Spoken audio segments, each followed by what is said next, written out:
Okay, ladies and gentlemen, let's settle in here and begin.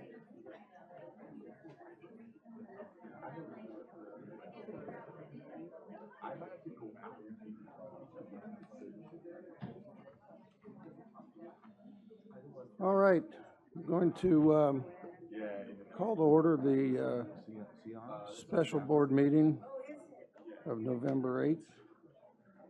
And the invocation will be done by Director Bartlett and the Pledge of Allegiance by Director Murphy. Maybe it's just his place. We can't hear you and the system's not on again. Please bow your heads and join me in prayer. Heavenly Father, we are blessed to gather here today as colleagues, staff, and members of the public. Please give the board members guidance and wisdom to conduct the important business of the agency. Allow us to work collaboratively together so that we may make decisions which result in good governance and work to enhance regional mobility in the county. We continue to be grateful to our dedicated TCA employees and to their commitment to excellence every day. We ask for a special blessing for the brave men and women in the military who are serving both here and abroad. Please watch over them, keep them out of harm's way, and bring them home safely. Respecting persons of all faiths, I humbly submit this prayer in your holy name. Amen. Amen. If you remain standing, place your hand over your heart and join me in the salute to the flag of this great nation. I pledge allegiance to the flag of the United States of America and to the republic for which it stands, one nation, under God, indivisible, with liberty and justice for all.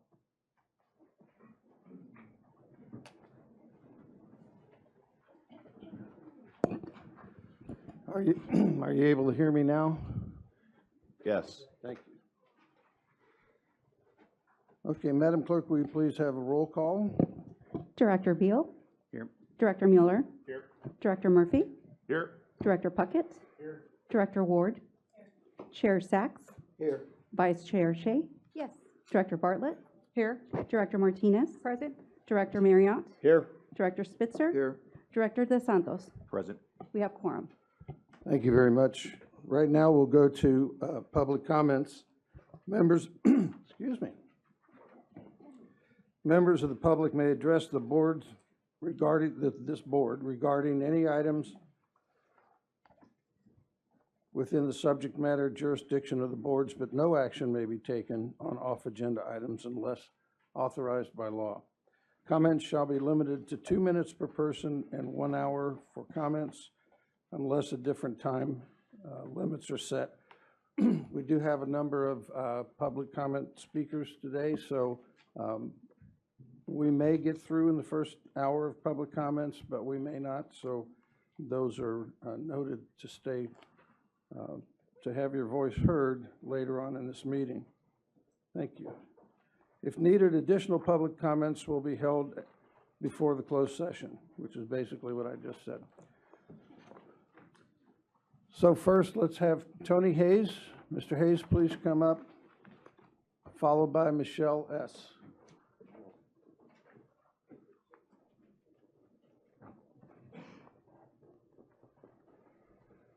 Good morning, Board Chairman, members of the board. At the toll road meeting, town hall meeting held in San Clemente on October the 24th, the chair of the meeting introduced the representatives of the IBI group as a well-respected transportation planning company. The results of their study showed that the toll road extension would have a negligible effect on traffic relief in South Orange County. And I'm sure you're all familiar with the IBI study. This would have been a good opportunity for the TCA to dispute the IBI group's analysis, but they didn't, because IBI used OCTA's own forecasts, which are the best available. Yet the TCA is plowing ahead with a $2 billion project that will never make money and destroy the city of San Clemente in the process. It will, however, serve as a lasting monument to the TCA's arrogance and self-interest.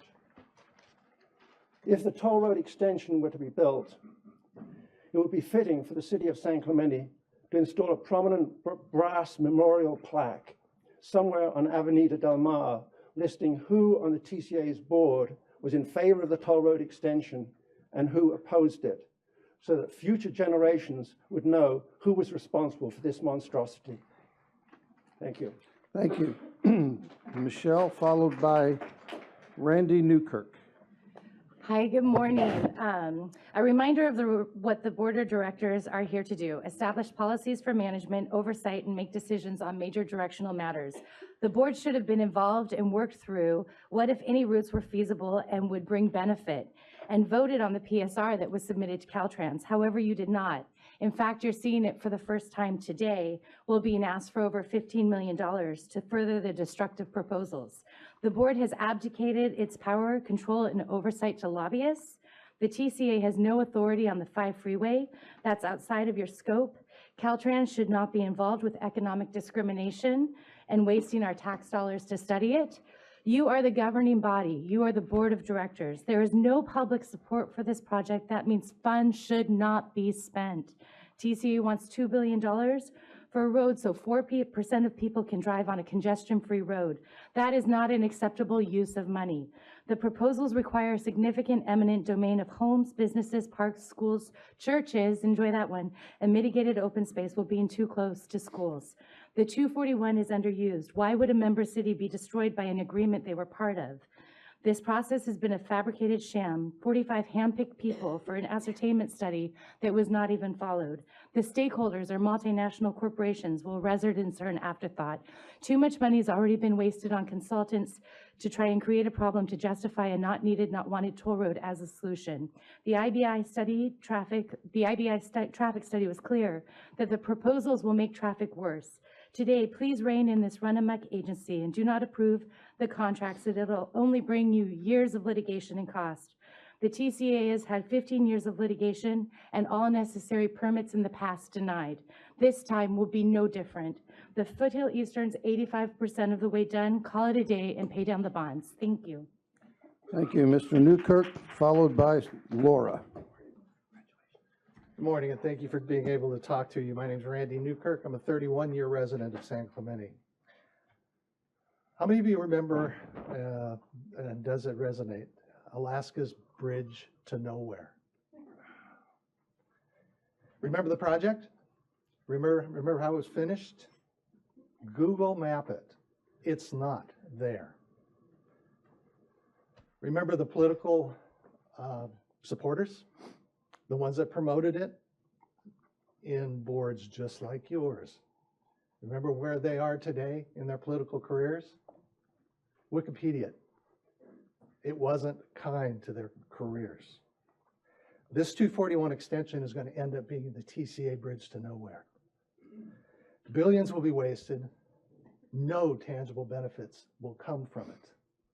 The IBI study that has been presented to you preliminarily and dismissed by your borough board out of hand said that no tangible results will come from the $2 billion being spent.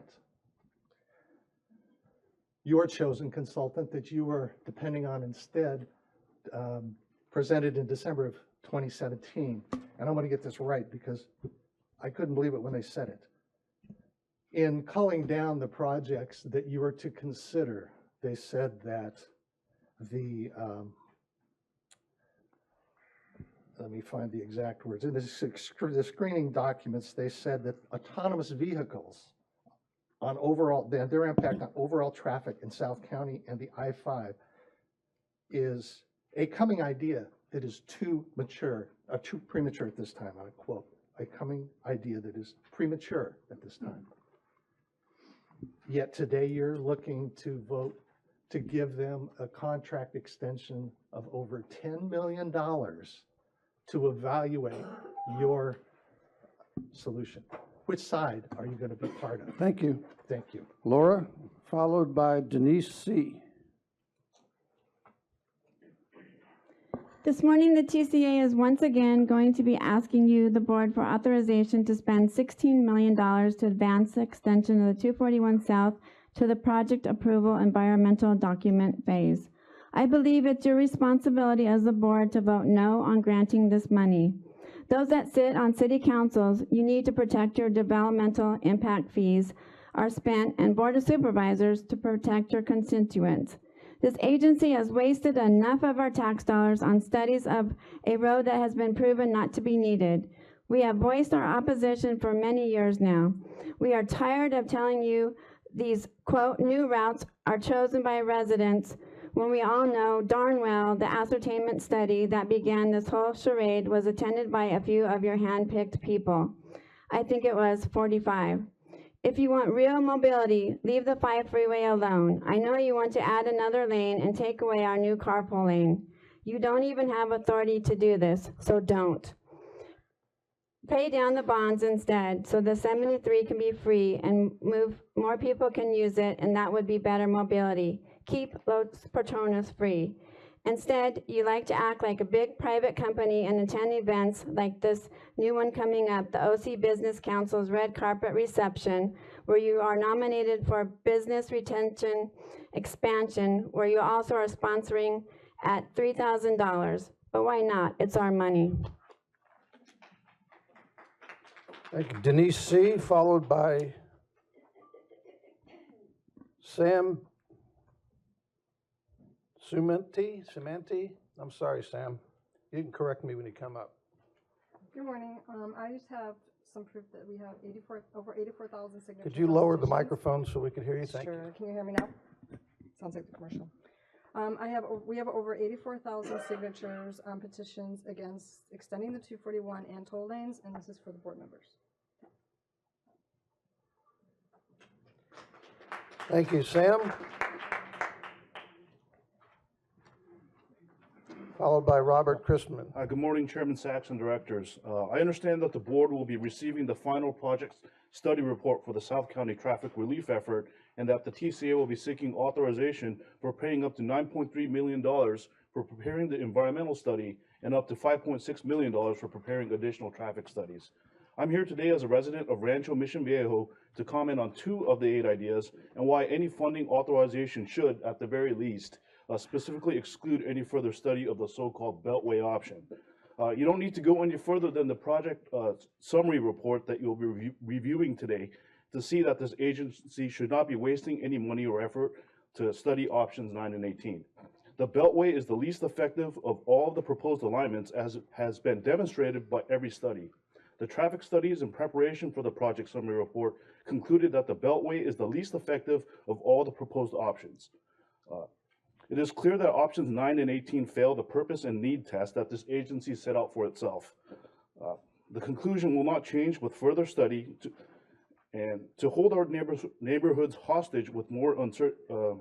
There's no need to hold our neighborhoods hostage with more uncertainty and anxiety. The time is now, with the power of the purse string, to kill options 9 and 18. Thank you. Thank you. Robert Christman, followed by Don Urbanek. Hello, I'm Robert Christman, 32-year resident of San Clemente. Lucy Dunn of the Orange County Business Council recently retweeted a message by James Leach of Mission Viejo. The tweet stated, TCA is in San Clemente talking toll road options, ideas, and solutions to mobility issues. Good crowd from the neighborhoods. Some of you were there and know that this is a mischaracterization of the event. It refers to the San Clemente Town Hall meeting arranged by our city council. The panel consisted of 2 TCA representatives who rehashed the destructive and impractical 241 extension routes through San Clemente. The no-build option received a loud standing ovation. A representative of the Orange County Transportation Authority detailed a 3-legged stool for OCTD project approval.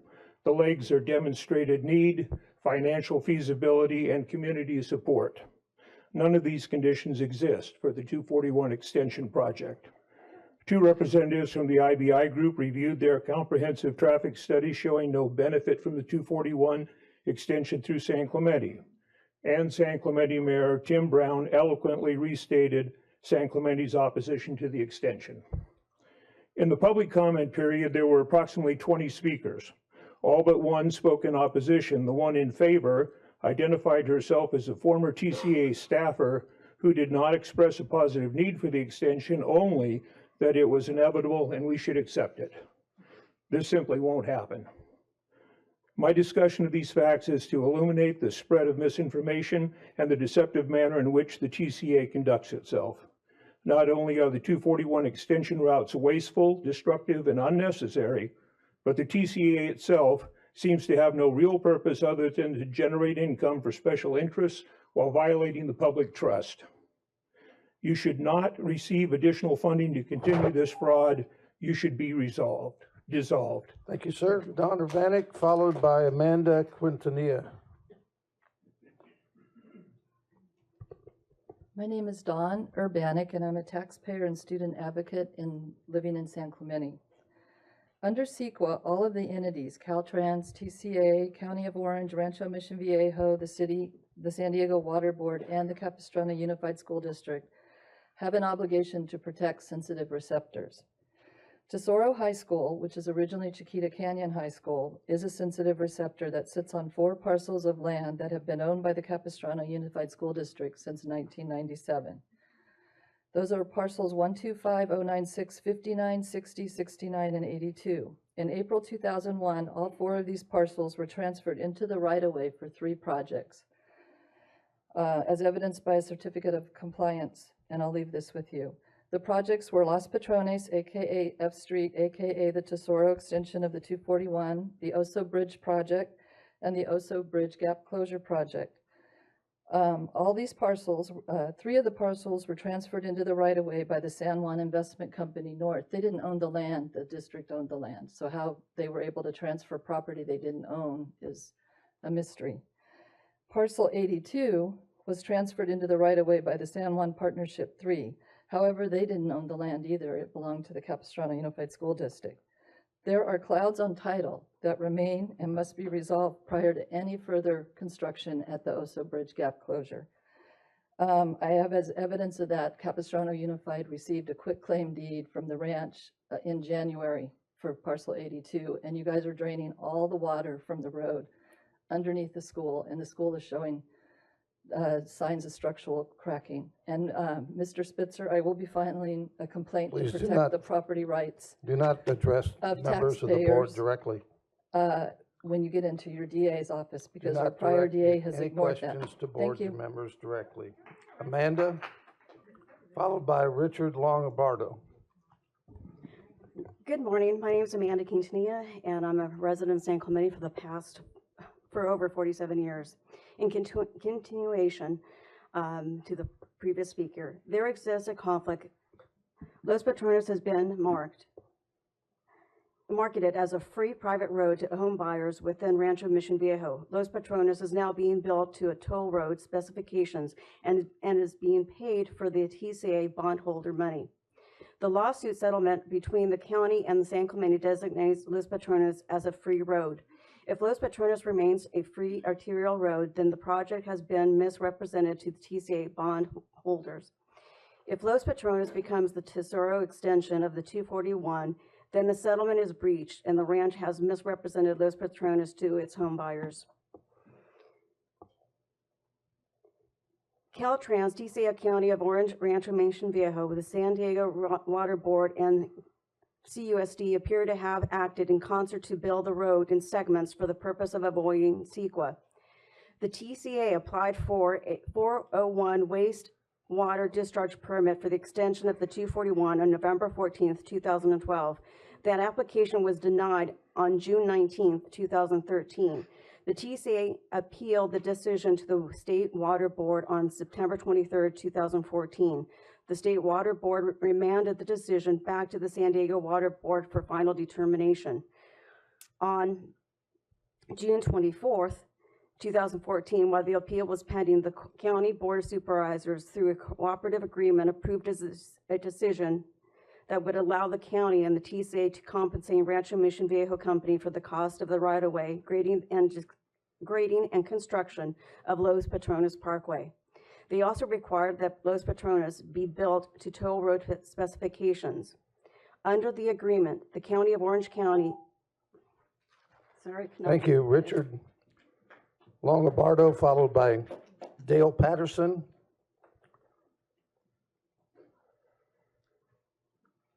Is Richard not here? Dale, I'm sorry? I'm sorry. Dale Patterson, please, followed by Vonnie Barnes.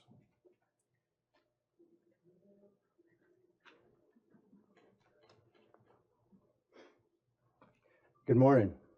My name is Dale Patterson. I've lived in San Clemente for over 30 years. I've worked construction for over 45 years. I just recently retired about 6 months ago. Looking forward to retiring in the nice, quiet community of San Clemente. Your toll road is threatening my community and my direct house. Oh, hang on just a second. Hello? I'll have to call you back. I'm right in the middle of talking to these toll people. Okay. Now, I will not apologize for that disruption because you people are looking to disrupt my community and my way of life 24/7, day in, day out, every day of the week, for no gain, except for, I have a list here of significant salaries. I'd try to protect my own job too if I was making this kind of money. I understand that. It's just that you have to look at, you're going to destroy the community of San Clemente, especially with the toll road at Pico, and there's a finger going up Cali Cerro, which somebody was excited about, and I could throw a stone and hit Cali Cerro.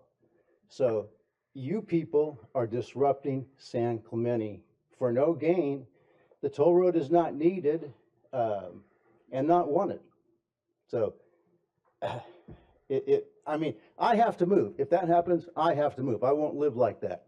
And that's because of you people. It's not needed. Thank you, Vonnie Barnes, followed by Tom Barnes.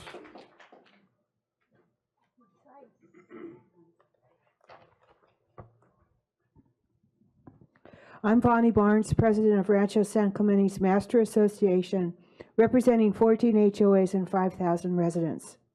First, congratulations to TCA board member Kathy Ward, who has been re-elected to serve on San Clemente's City Council. First slide, the PCR is unclear and confusing concerning Route 14. After public comment on October 11th, TCA's Mike Chesney and David Spears gave us this map, which is not in the PCR. This is the same map with landmarks added. Mr. Chesney pointed out that Route 14 is only 10 feet away from San Clemente High School. But he didn't point out that widening the I-5 to add 4 toll road lanes, HOV and HOT lanes, shoulder lanes, retaining walls, and a new off-ramp will move the entire freeway at least 50 feet closer to San Clemente High School, with homes and businesses taken away by eminent domain. San Clemente's offshore winds will blow toxic emissions and particulate matter directly onto students playing football, soccer, tennis, track and field, band, drill team, and other sports. As the federal government plans to reduce EPA standards in California to allow vehicles to produce up to 30% more toxic emissions, the negative impacts of Route 14 on air quality and health should be reviewed under federal EPA standards for the EIR and the scoping process. Mr. Chesney also said that Route 14 would run through this landslide area, as shown on another TCA image. According to geologists, cutting into the unstable slope could trigger more landslides, causing more damages. Remember this? The landslide is getting worse, and sinkholes are developing in the parking lot closer to the church. Route 14 is a costly and toxic alternative and poorly described in the PCR, which should not be approved.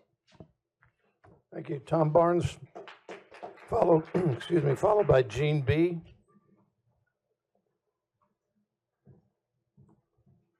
I'm Tom Barnes, a 35-year resident of San Clemente.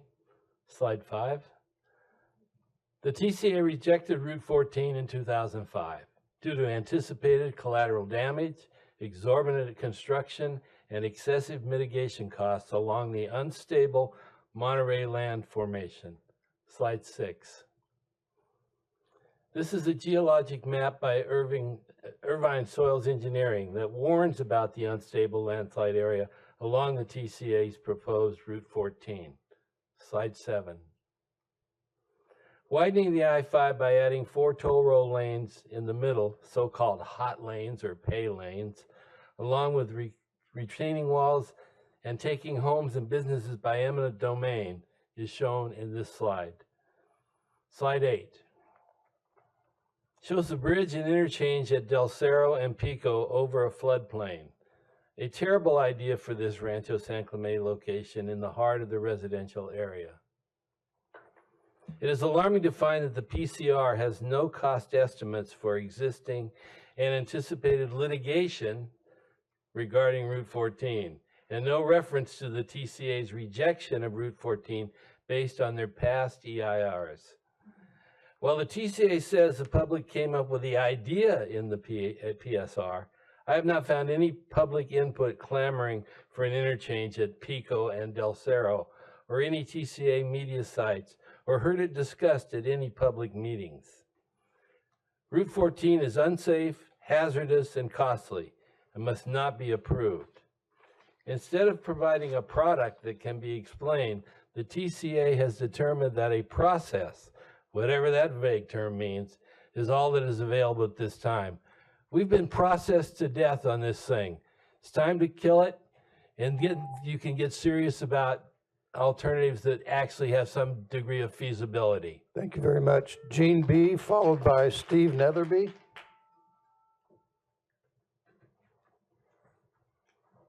Good morning, everyone.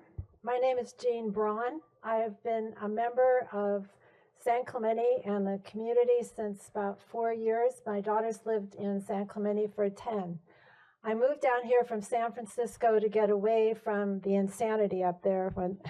And the last time I worked, I drove my bicycle and took a train and took a bus. They have great public transportation up there. This is not the place to put another road in. I am an Uber driver. How many of you have ever spent Saturday morning trying to drive to San Diego? It's not going to work. It's not fun.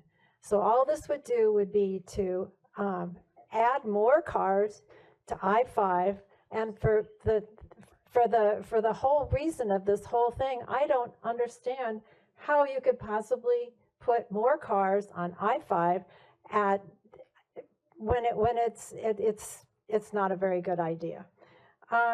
As far as the environmental, I mean, the title of this thing is environmental document. There is one point on the environment that you need to really take a good look at, and those are the people of San Clemente. We are a sweet little town. We've grown about as much as we can grow, and we need time to take a breath and be peaceful, the way Ole Hansen envisioned it. So I thank you for your consideration, and please think of the human environment that's involved. Thank you. Steve Netherby, followed by Karen Terry. Good morning. I'm Steve Netherby. I'm a 45-year resident of San Clemente, and I've spent about 20 of those years fighting this toll road. But I've never been to a TCA board meeting before. I came here today because I wanted to see the faces of those hell-bent on building a toll road that's not needed and not wanted. I came to see the faces of the TCA executives willing to wreck a town to preserve their exorbitant paychecks. I came to see the faces of those board members willing to vote to pave over irreplaceable open space. Here are just a few of the many ironies of the toll road boondoggle. The road wouldn't improve traffic on the 5. The 73 and 241 have amply demonstrated that. Built to turn dirt into dollars, to borrow over-developer Tony Moiso's words, the toll road would flirt promiscuously with bankruptcy without heavy public bailouts, as the 73 and 241 have amply demonstrated, and end up a ward of the state. And finally, inland residents who think they must have a toll road to cut a few minutes off their summer drive to enjoy the beach and the Spanish village by the sea that is today's San Clemente would find a town torn in two, no longer possessing its present-day quiet charm, defined instead by megalithic concrete vehicle pollution, and traffic noise. TCA, you built all the toll roads the traffic will bear. It's time to repurpose the treasure you siphoned off from our communities through development fees and taxes, or return it to our towns to be put into positive use for our communities. TCA, it's time to repurpose the elected public officials on your board to instead devote their time and talents to work that actually improves the sustainability and quality of life of their communities. TCA, it's time to go away. Thank you. Karen Terry, followed by Jennifer Powers.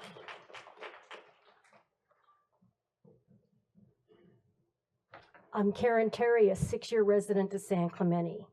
While researching the Transportation Corridor Agency, I found that while the initial projections for the toll roads were under $800 million, the final costs were over $4 billion.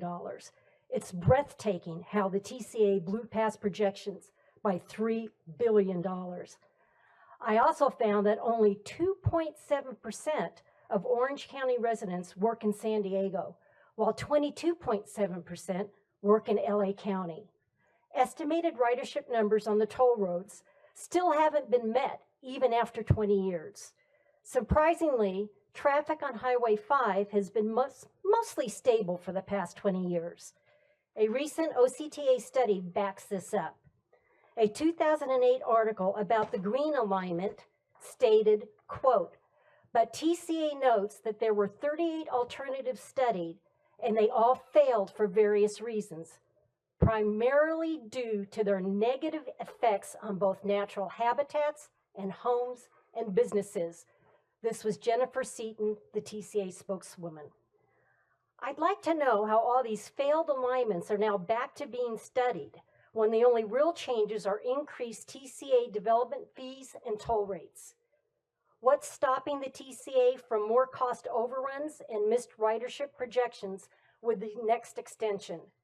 For 20 years, the TCA has been doing the same things over and over, expecting different results, which is the definition of insanity. We need to dissolve the TCA to end this financial insanity. Thank you. Jennifer Powers, followed by Kurt Stanley. Good morning. My name is Jennifer Powers, and I'm part of the Coalition to Stop 9 and 18, comprised of residents from Mission Viejo, San Juan Capistrano, Ladera Ranch, and Rancho Mission Viejo. My opposition to 9 and 18 is simple. They are the least effective of all proposed alignments and have demonstrated to be by every traffic study conducted to date, including those by Smith, Johnson, and Fair Peers. Additionally, the traffic studies in preparation for the PSR found similar conclusions, which can be found on pages 657 and 659 on the draft PSR. Point 1, alternatives 9 and 18 would not provide any additional capacity to I-5 in case of emergency evacuations. Point 2, alternatives 9 and 18 would not provide any additional capacity to the I-5. 3, alternatives 9 and 18 would not provide or would provide negligible benefits to I-5 on the weekend. 4, alternatives 9 and 18 would show the least traffic benefits.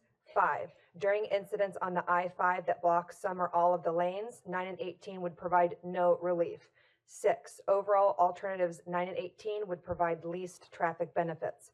Considering these points, it would make no sense in terms of effort or dollars to spend even a dime of the proposed $14,990,000 in proposed contracts in further studying alternatives 9 and 18. It is crystal clear that 9 and 18 fail the purpose and need test. For these two glaring reasons alone, 9 and 18 should be removed from immediate consideration and should not be studied as part of the environmental review process. Once 9 and 18 are removed from consideration, we can truly get down to focusing on finding a solution to the north-south traffic problem along the 5 that currently exists. Thank you for your time. Thank you. Kurt Stanley, followed by Kay Kearney. Good morning, Chairman and Board. My name is Kurt Stanley, and I'm here to talk about Item number 3, for several years, as we all know, the TCA has been conducting outreach to the community to provide traffic relief. We've done lots of studies and so forth. The long process has advanced, in my opinion, to the point that the board can now use and needs to use the science and data that can be determined. We need to determine the most ideal way to stop traffic or increase traffic relief and the least impact. At this point, we've heard lots of information. We've heard scare tactics. We've heard misinformation. And what I'd like to find out is accurate information and data. The public, in my opinion, wants you to make the informed decision, and you can only do that with some kind of scientific and data analysis to do that. I ask that you approve the staff recommendation for the item allocating some funding so that data collection process can begin. Thank you very much. Good luck in your decisions. Thank you. Kate Kearney, followed by Karen Maupin.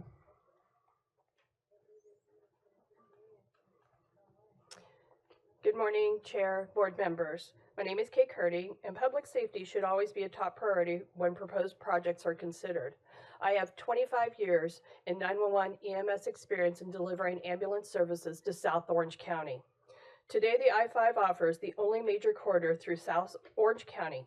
Having an alternative route can help ensure emergency vehicles are able to respond faster.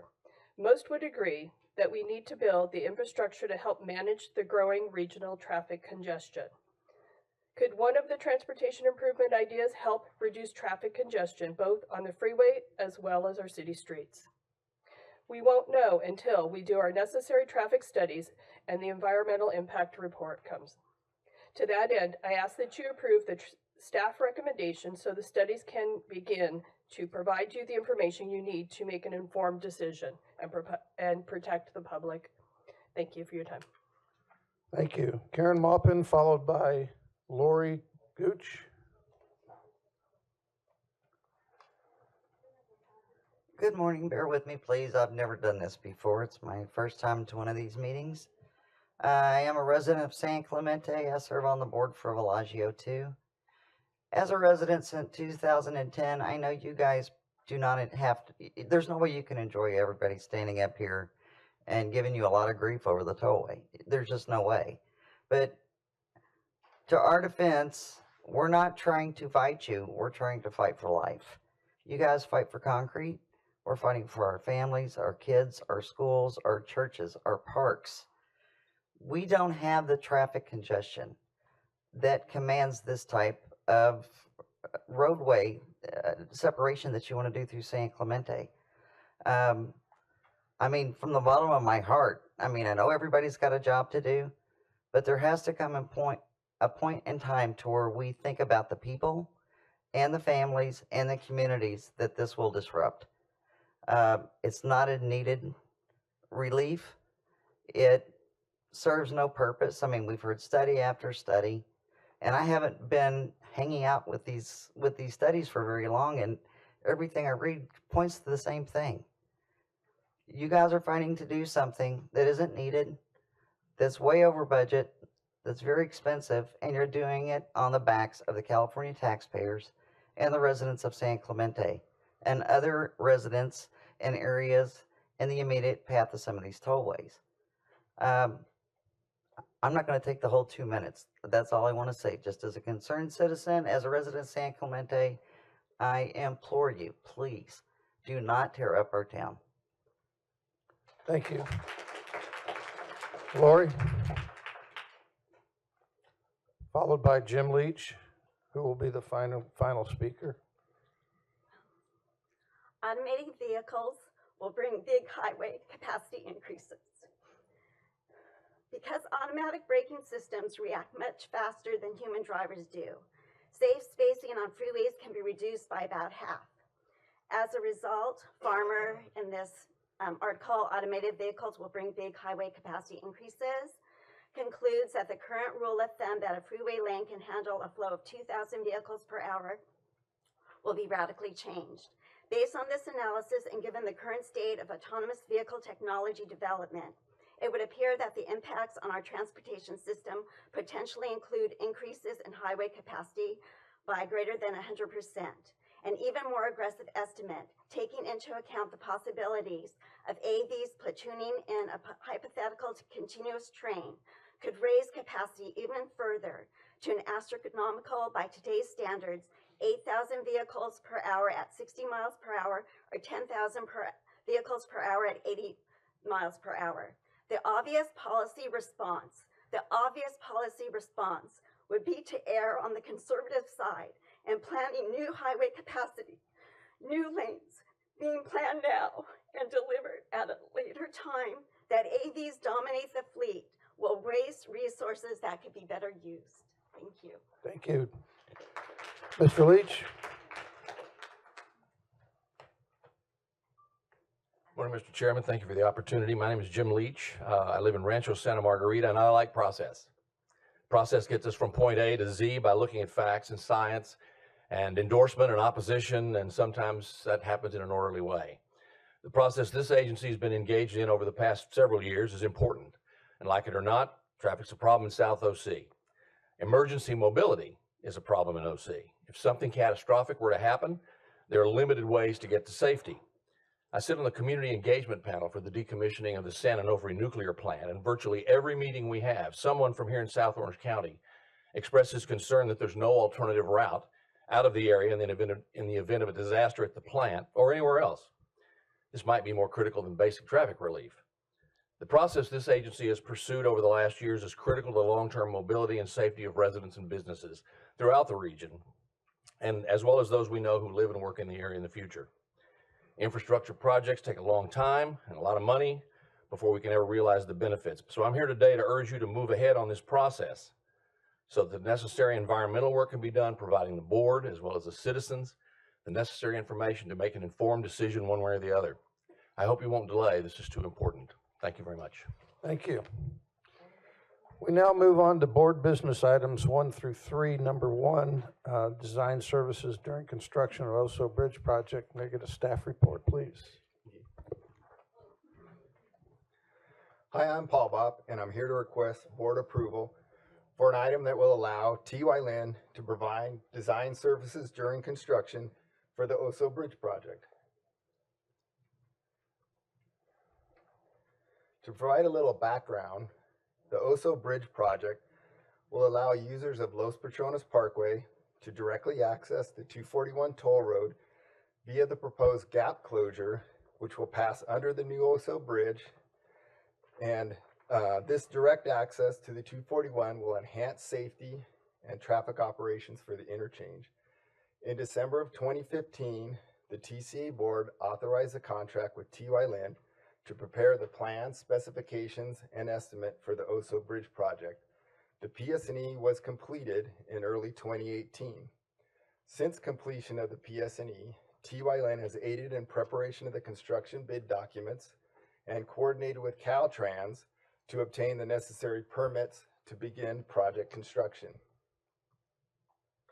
Continued assistance from TY Lynn is required during the construction phase to provide support to the TCA staff and assistance to the construction management team in the form of submittal reviews, response to requests for information, evaluation of plan revisions and potential change orders, and coordination with Caltrans to obtain timely review and concurrence on design changes. A rapid response to proposed design modifications and questions is important during the construction phase of a project. TY Lynn has a project background and expertise to deliver these necessary design services during construction and proposes to perform the work for a not to exceed amount of $385,000. Staff is recommending that the board authorize the Chief Executive Officer to amend Task Order 1 with TY Lynn for a not to exceed amount of $385,000. And also authorize the CEO to execute future amendments within 5% of the authorized expenditure without further board action. I'd be happy to answer any questions that the board may have. Thank you. We have no public comments on this item. Any board comments or questions?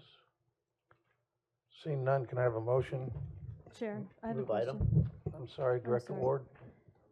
Can you remind me on the Oso Bridge, what we had the county administer on this. Can you just remind us what the contract was with the county and what they were to do? So the county, through a co-op agreement with the TCA, is performing what's known as the AAA, or the advertise and award and administer of the contract.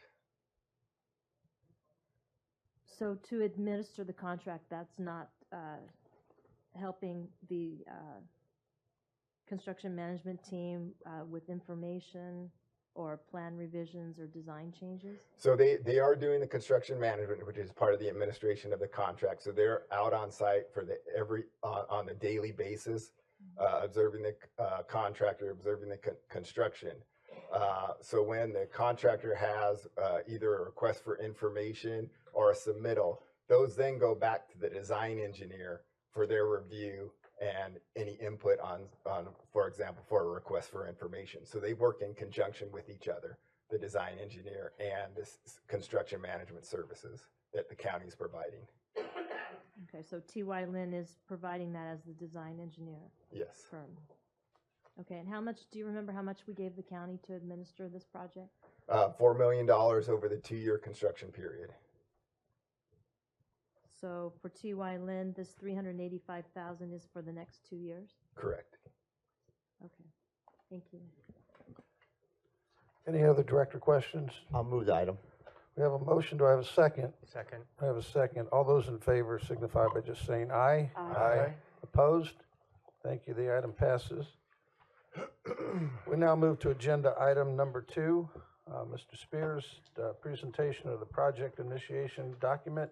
After your presentation, we have one public speaker, please.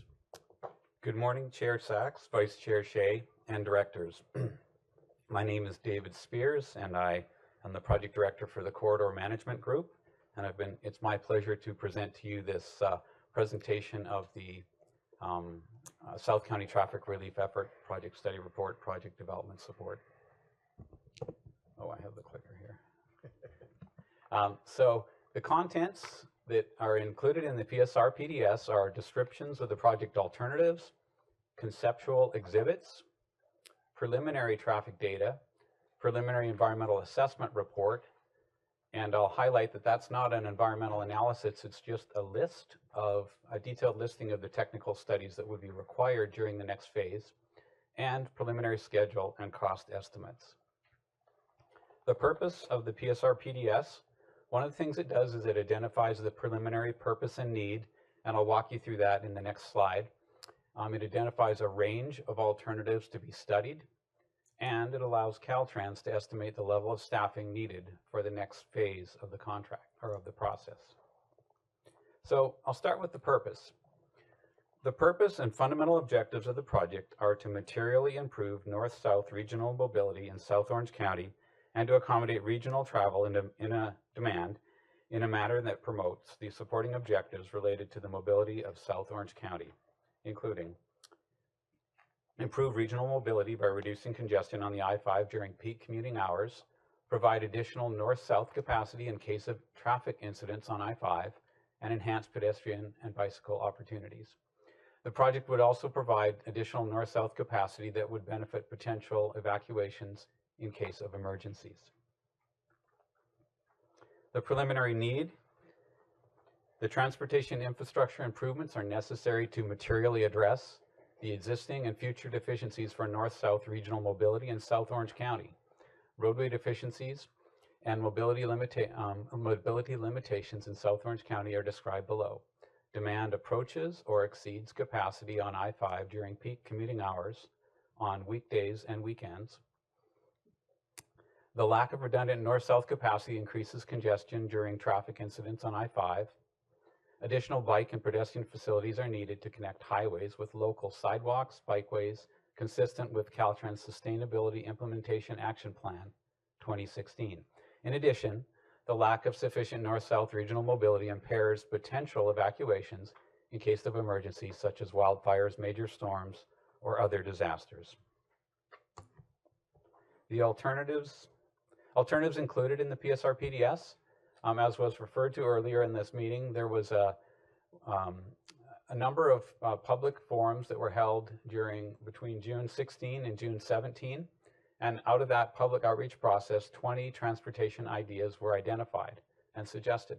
And then in December of 2017, we presented to the board an initial screening document which took a look at the 20 ideas and narrowed it down to a reduced set of ideas that were recommended to be carried into the PSR PDS. And then in February of 2018, a hybrid of two of the ideas, a portion of ideas 12 and 14, was presented to the board, and that was included in the PSR PDS. So this is a list of the 8 build alternatives and the 1 no build alternative that I've just described that have been included in the PSR PDS.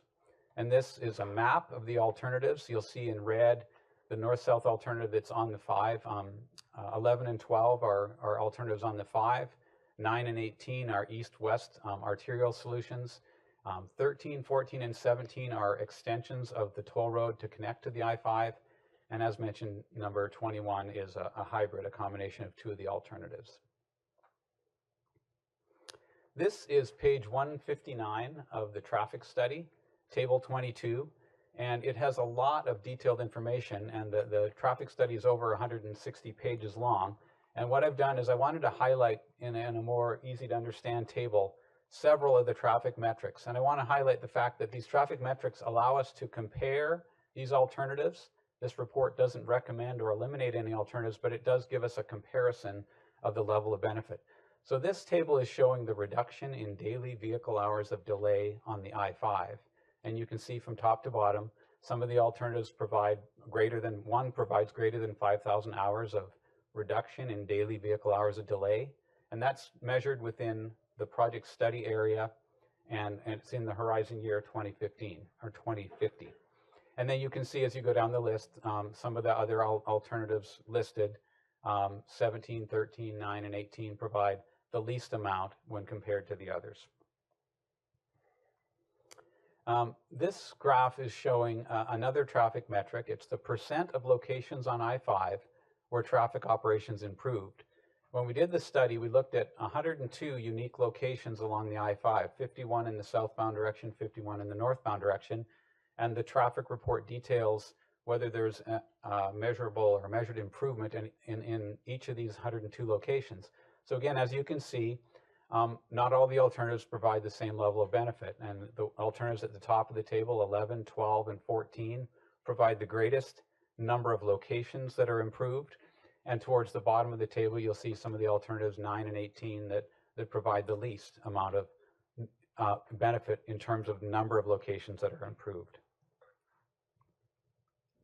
Excuse me, can you go back one slide real quick? I just have one question. We're going through this pretty fast. Alternative 11, general purpose lanes, 20 miles on I-5. Isn't that something that OCTA and Caltrans can do, and that we don't need TCA to do that? Isn't that their purview? Well, what I would say is that what we put into the PSR PDS was a selection of the 20 transportation ideas. We didn't make any determination as to who or which agency would lead any of these solutions. We're just looking at a broad range of alternatives and comparing them to each other from a high-level traffic study to try and determine which ones should be advanced further for further study.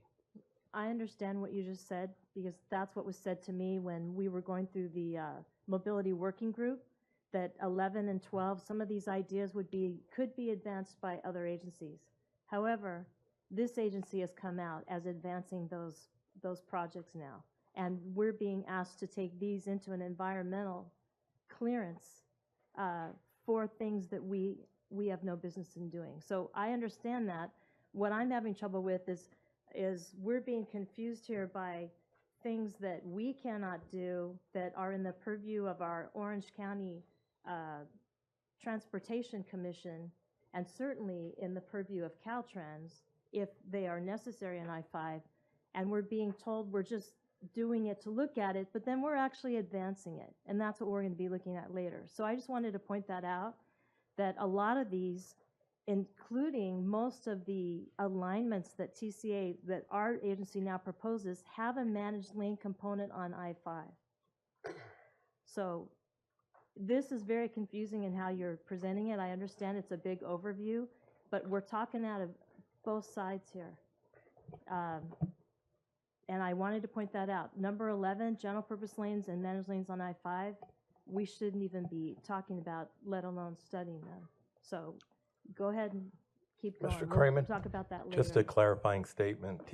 TCA is performing in the role of the sponsoring agency to this project, which is in partnership with Caltrans, and it's an execution of the Caltrans project development process with TCA serving as the sponsoring agency. The evaluation of alternatives and the impacts and benefits of those is not a function of which agency does that, and therefore it's really outside and sort of peripheral to this discussion. And I'll ask Caltrans to add to this comment as well. But in the role of sponsoring agency, we do not have the liberty to pick and choose traffic alternative solutions for a project in any way limiting. We're to look at a broad range of alternatives. And just to remind the board, all of the previous incarnations of environmental documents and project reports that this agency has prepared, they have always included alternatives that include alternatives on the I-5 freeway, extensions of the toll road system, and arterial improvements. So the laws that we must follow in terms of the environmental review process do not allow us to limit it as was suggested. Mr. DeSantis. Yeah, absolutely. So Caltrans works in partnerships with all of our project sponsors. And so this is the same process we would do with any of our sponsors for these projects. Thank you. You say that, and you say that we're just sponsoring it, but this is a TCA-led project. This is our projects that we are asking to go into a Caltrans process for environmental clearance. And that's where we have a problem. When we try to speak to you, we talk to you and you say it's a TCA project. We talk to TCA and they say it's a Caltrans project. So if you all can see how this is going, this is what we've been going through for the last 2 years. This is a TCA project. Thank you, Director Ward. Director Bartlett, and then I'd like to ask Mr. Spears to complete his report. Okay, so I appreciate the comments from Director Ward, and this did get flagged over at the OCTA, and I serve as chairwoman of the OCTA this year. So we had our CEO at the Orange County Transportation Authority write a letter to TCA, and CEO Cramen did respond, and we've got the 2 letters that are up on the dais for the board members. And basically what it states is that as we work through the alternative scoping process, it's going to be a cooperation between all of the key stakeholders. You've got Caltrans, you've got OCTA, you've got TCA, and everyone will be working through the alternative scoping process. So this isn't something that is being railroaded through by TCA, and we've got the letters to confirm that this is a collaborative effort with the multiple of stakeholders working through the alternative scoping phase of things, and collectively together the alternatives will be discussed and perhaps eliminated as we move through the process. But it's not something that is under the entire purview of TCA. It's a multi-stakeholder collaborative effort, and we now have letters that confirm that. So. Thank you. Mr. Spears, would you please continue? Thank you. I have a couple more slides. So this is a third metric that I've pulled out of that table, and this highlights weekend travel benefits in the general purpose lanes, and it's another metric that shows the amount of traffic volume that would be removed from general purpose lanes and handled in another manner. So you can see that there's 5 alternatives on the top of the list that it's a reduction of general purpose lane traffic. And then there's a couple alternatives towards the bottom, the no build, of course, the Beltway and alternative 11 that don't reduce the number of the volume that's traveling in the general purpose lanes. And I wanted to highlight who's been involved in the process and the project reviews. So Caltrans District 12 technical staff has been a part of the PDTs, as has the county, OCTA, Camp Pendleton, Sandag, and 9 local cities. So they've participated in the project development team. And the project development team has received a draft copy of the report, submitted comments, and we developed detailed responses. And then we provided a revised version of the document that had track changes so everyone could see exactly how we'd made changes to the document. Caltrans Headquarters Environmental has taken a look at the report and provided us direction. Caltrans Legal has looked at the report and provided direction.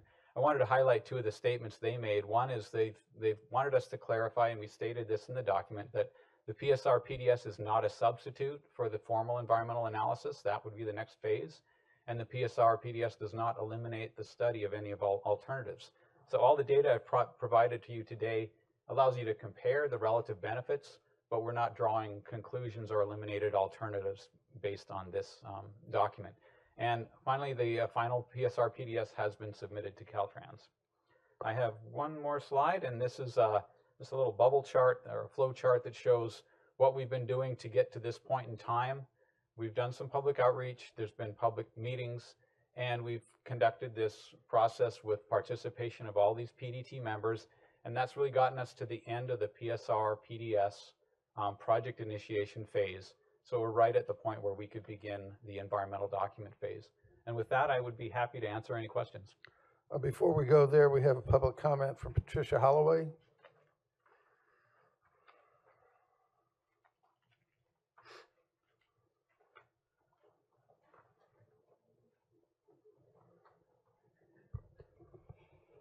Yes, Patricia Holloway. I'm a trustee with the Capistrano Unified School District.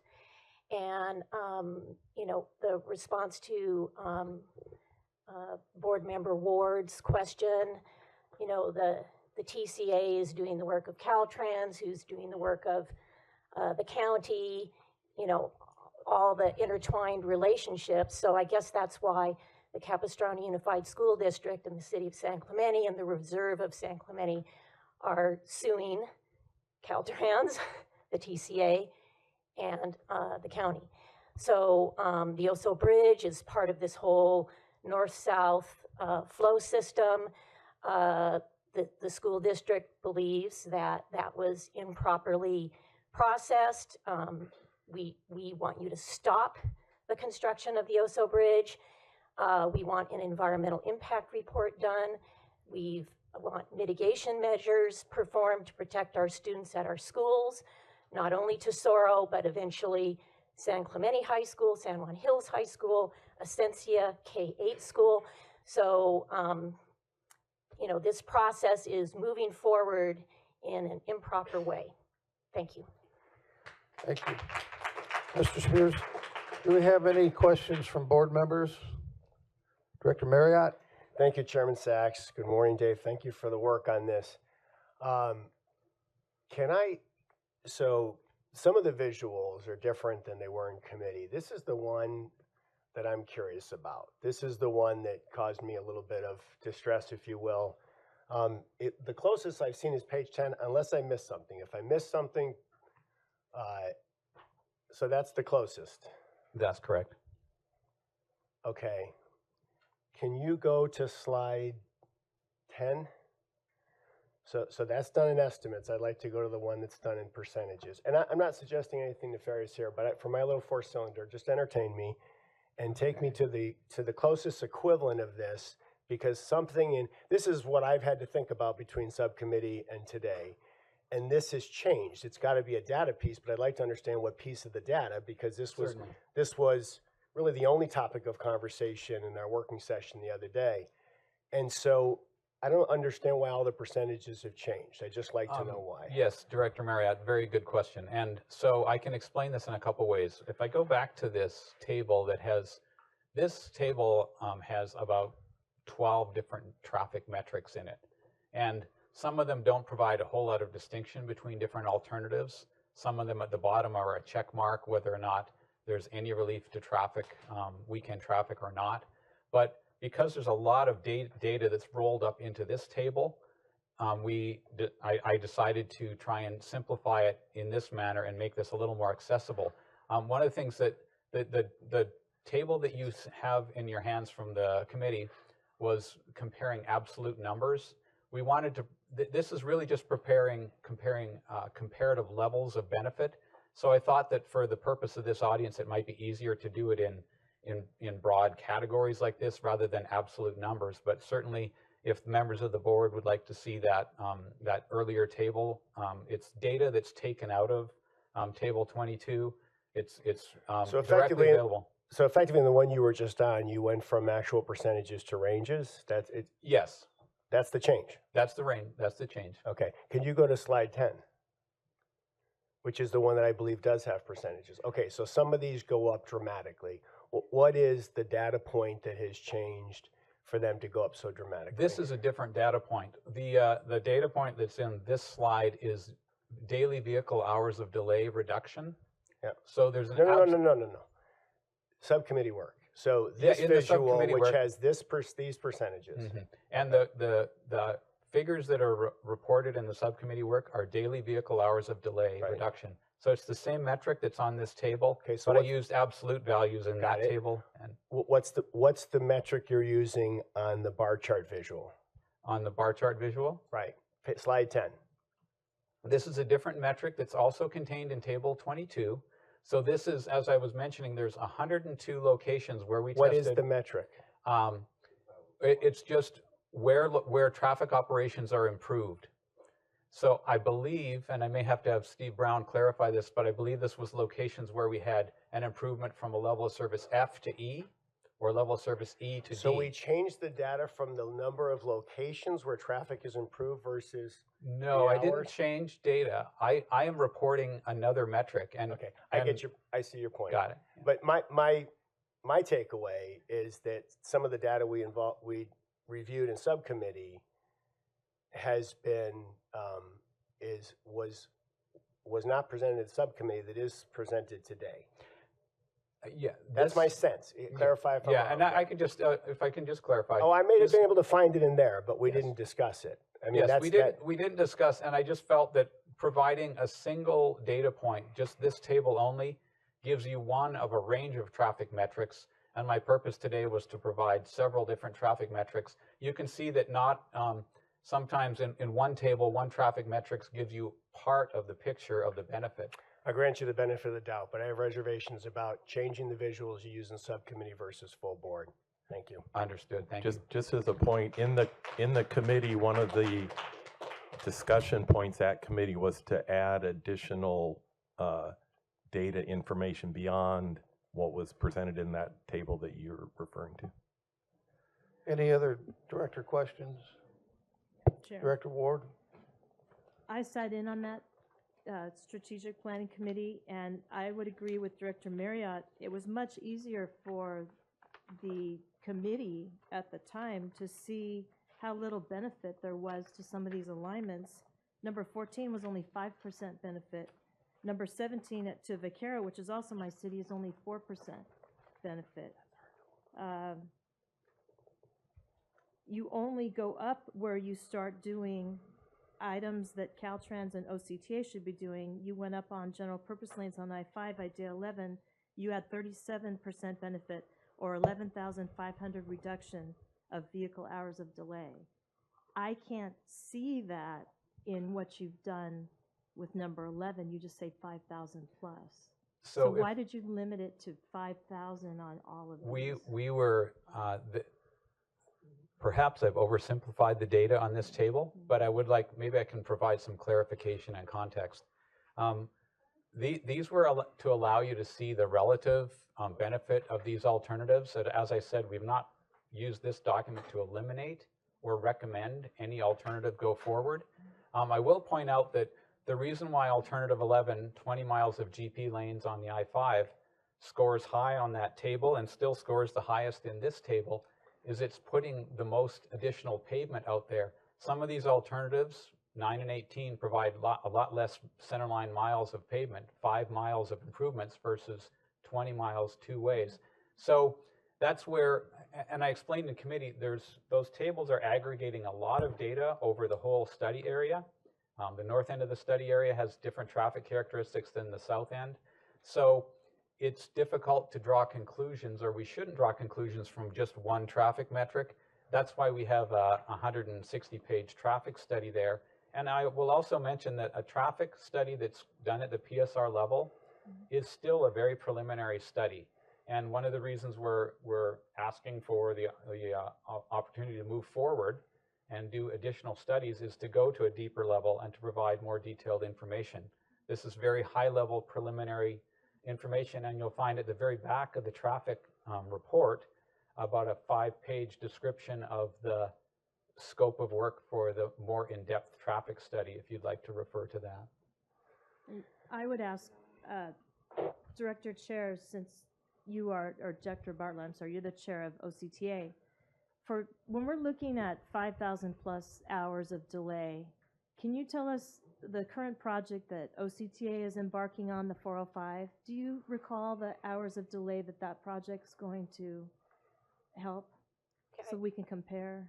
I don't recall the exact numbers, but I know that OCTA is looking at a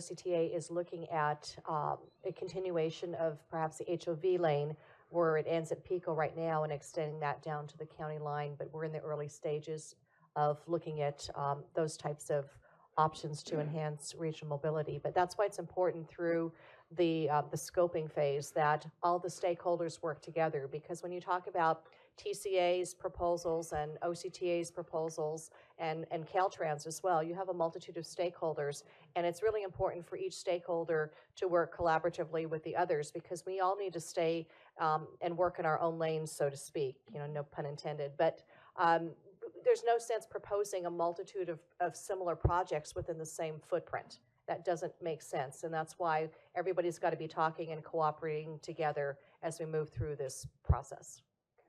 No, I would agree with that, but I think we should be pulling out some of the projects that we are stepping on toes of OCTA and efforts that they're doing.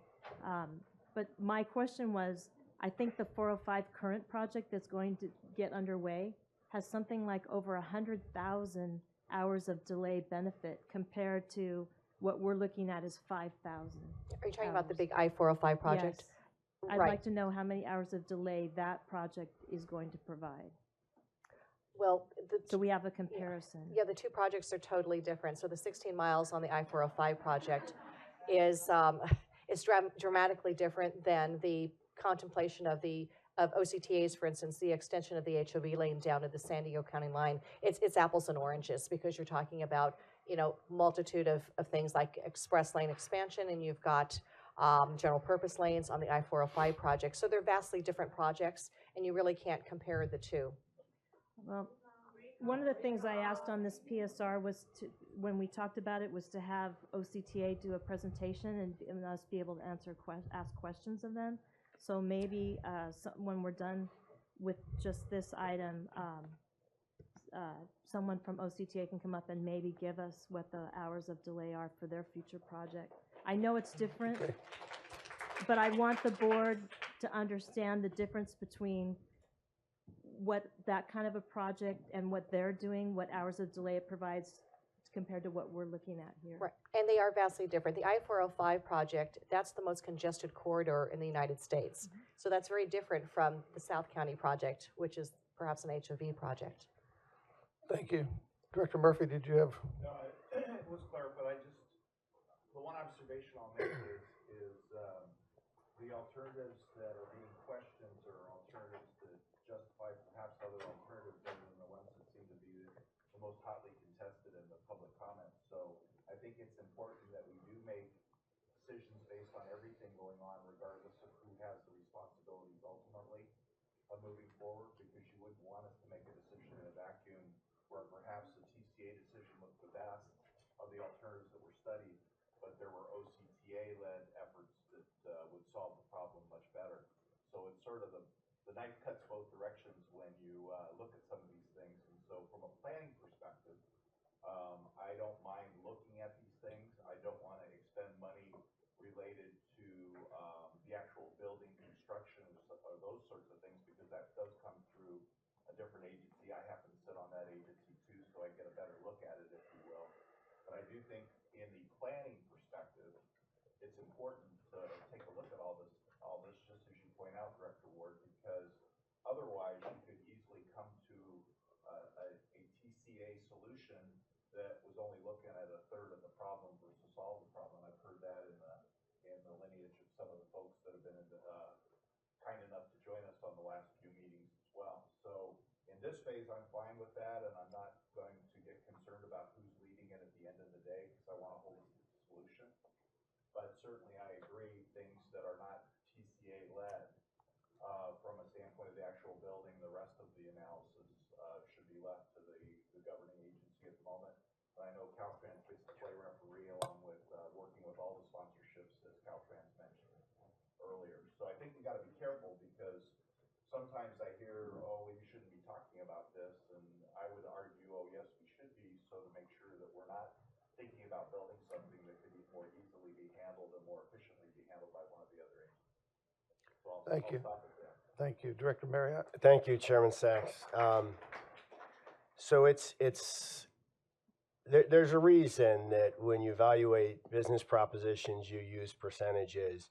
It's very easy. I've for years have had miserable commutes. So it's very, very easy for me to look at data in subcommittee that's put in percentages, because I can translate that in my own life to what that would mean to me and my ability to perhaps get home in time for so-and-so's soccer game or this, that, or the other thing. So I think that extends to the public as well. And I wonder if you would object, or CEO Kramer would object, or the board would object, if I took 30 seconds to just share with the public what those percentages look like, that at least I brought some of my consideration between subcommittee and the meeting today based on.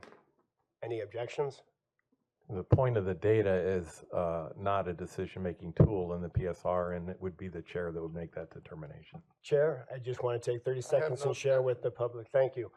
So the no build, of course, was irrelevant. We didn't assign it a percentage. Idea 11, general purpose on I-5, is a 37% benefit in its reduction of hours spent waiting in traffic. Idea 21, which is we affectionately call the hybrid, a 14% benefit. Idea 12, which is just hot lanes on the 5, is a 12% benefit in reduction of hours spent not moving, I guess we'd say. Idea 14, which carves through San Clemente, is a 5% benefit. Idea 17, which carves through the hillsides of San Juan Capistrano, 4% benefit. Idea 9 extends the Ortega Highway up in sort of northeast corner there, is a 4% benefit. Idea 18 is a 2% benefit. Idea 13 is a 1% benefit. So that's what I was looking at in subcommittee. Thank you for indulging me, board, and I hope that was helpful to the public. Thank you. See no other questions. Do I have a motion to move the item? Motion to approve. No motion required.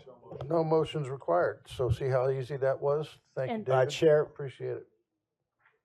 Chair, I'm sorry. We are at what process? At what point in the process? Item 2 is just presentation only.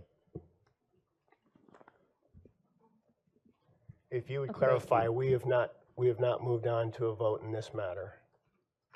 That's correct. This was just a presentation. Thank you.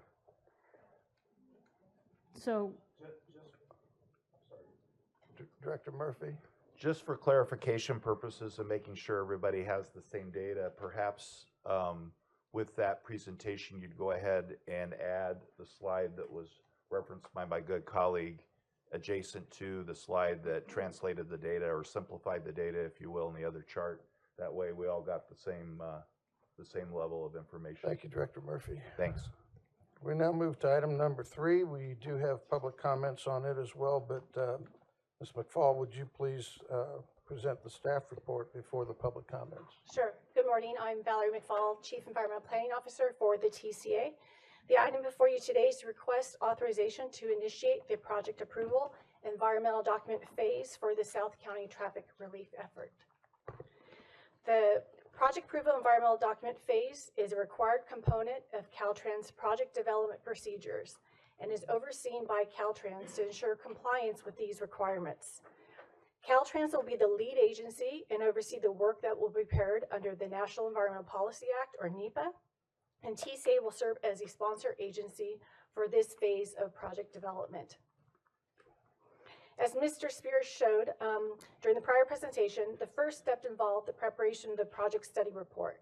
Staff is now recommending that we move into the next phase, known as Project Approval Environmental Document, or PAD. The PAD phase is shown on the graphic in front of you in the gray bubble and highlights the various subcomponents within that phase. The PAD phase is a very prescriptive process that is outlined and overseen by Caltrans and is performed in compliance with state and federal laws, including CEQA and NEPA. These laws require agencies to analyze and fully disclose any potential impacts that the proposed alternatives will have on the human, physical, and natural environment. The initial activities that are required prior to preparing the technical studies include conducting the project scoping. Project scoping includes preparing and publishing a notice of preparation and notice of intent to prepare an EIR and EIS.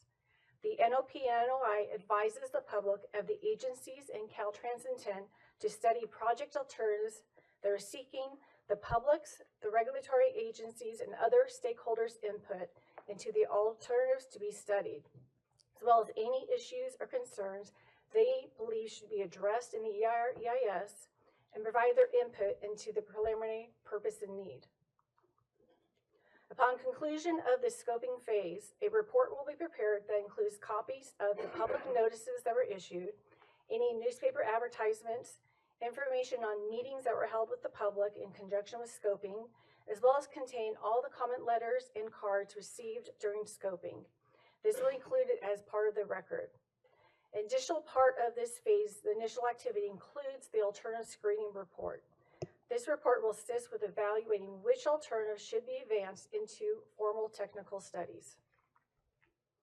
Upon completing the scoping and identifying which alternatives will be advanced for further study, the additional project approval environmental document steps include conducting the technical analysis of each of the alternatives, preparing the draft environmental document, circulating it for public review and comment, conducting a public meeting of this review, and then finalizing the EIR and EIS. To do this work, staff is recommending LSA and Fair and Peers assist with Caltrans and TCA's coordination for the various phases of project approval environmental document. LSA will assist coordinating with the regulatory agencies, including the Army Corps of Engineers, Environmental Protection Agency, Federal Highways, U.S. Fish and Wildlife Service, and the many state agencies that will be involved, as well as working with the Native American tribes for state and federal consultation requirements, and then also working the local jurisdictions in the project study area, and continuing the project development team meetings that Mr. Spears spoke of that included the county, OCTA, and the local cities. LSA and Fair and Peers were pre-qualified to conduct this work through a competitive request for statement of qualifications. They did lead the environmental and transportation analysis that was conducted in the project study report. They also have the technical excellence, the project understanding. They're also familiar with the local cities and concerns, are the adequate staffing, and are familiar with the Caltrans Project Development Procedures Manual.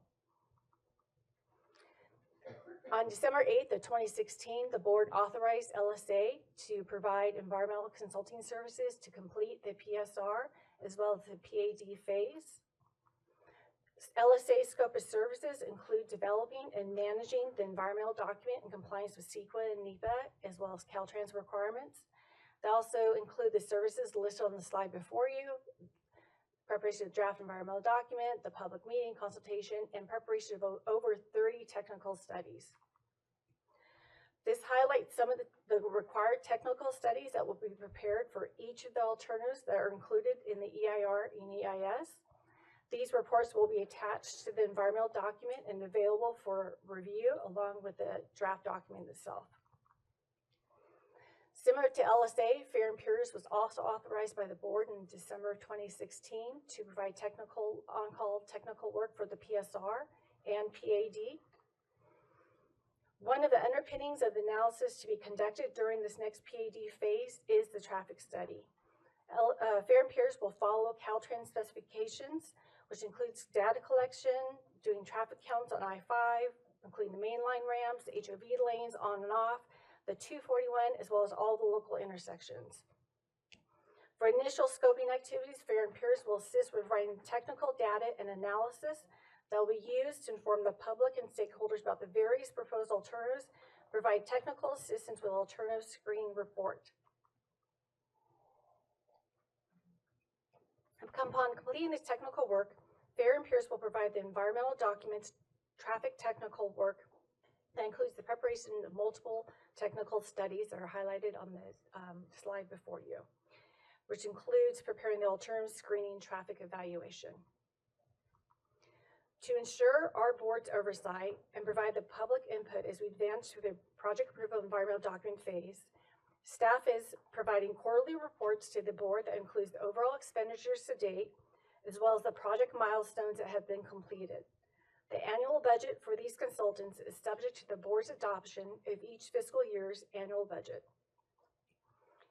At this time, staff is recommending the actions listed in the screen before you. I'm happy to answer any questions that you may have at this time. Thank you. Thank you. I'd now like to call public comments. Mary Ann Houston, please, and Dan Bain second, followed by Mark McGuire. Good morning. My name is Mary Ann Houston. I'm a 7-year resident of San Clemente. I'm here to ask the board to reconsider the scope of the environmental study. TCA's decision to move forward with the SR 241 extension is based on an ascertainment study that only interviewed 45 residents. How can TCA justify their decision to spend millions more on additional studies and $2 billion to construct a project that's already been defeated and rejected twice? The decision to move forward should not be based on such limited public outreach and the opinion of 45 people, many of whom don't live in the affected areas. Any alignment that would result in eminent domains of homes, businesses, open spaces that are protected, schools, requires the placement of a highway within 200 to 500 feet of a sensitive location like a school should not even be allowed to move forward into the environmental analysis. If you're truly and sincerely requesting public input, and I hope you are, and that you're not just walking through the process, and if you value the opinion of those in the affected communities, please drop these alternatives from further consideration. These alternatives, particularly number 14, would fundamentally destroy San Clemente, a beautiful and unusual environment with its combination of open spaces and proximity to the ocean. Please help us preserve this wonderful resource for ourselves and the generations to come. Thank you. Thank you. Dan Bain, followed by Mark McGuire. Good morning, Chair Sachs, directors. Dan Bain, speaking as a resident, now a council member-elect for the city of San Clemente. I submitted a letter on the PSR, which I have, and I'll give to Ms. Ochoa, but a couple of questions that I wanted is, number one of the ideas, idea 21, is an extension of the 73, which is the San Joaquin corridor.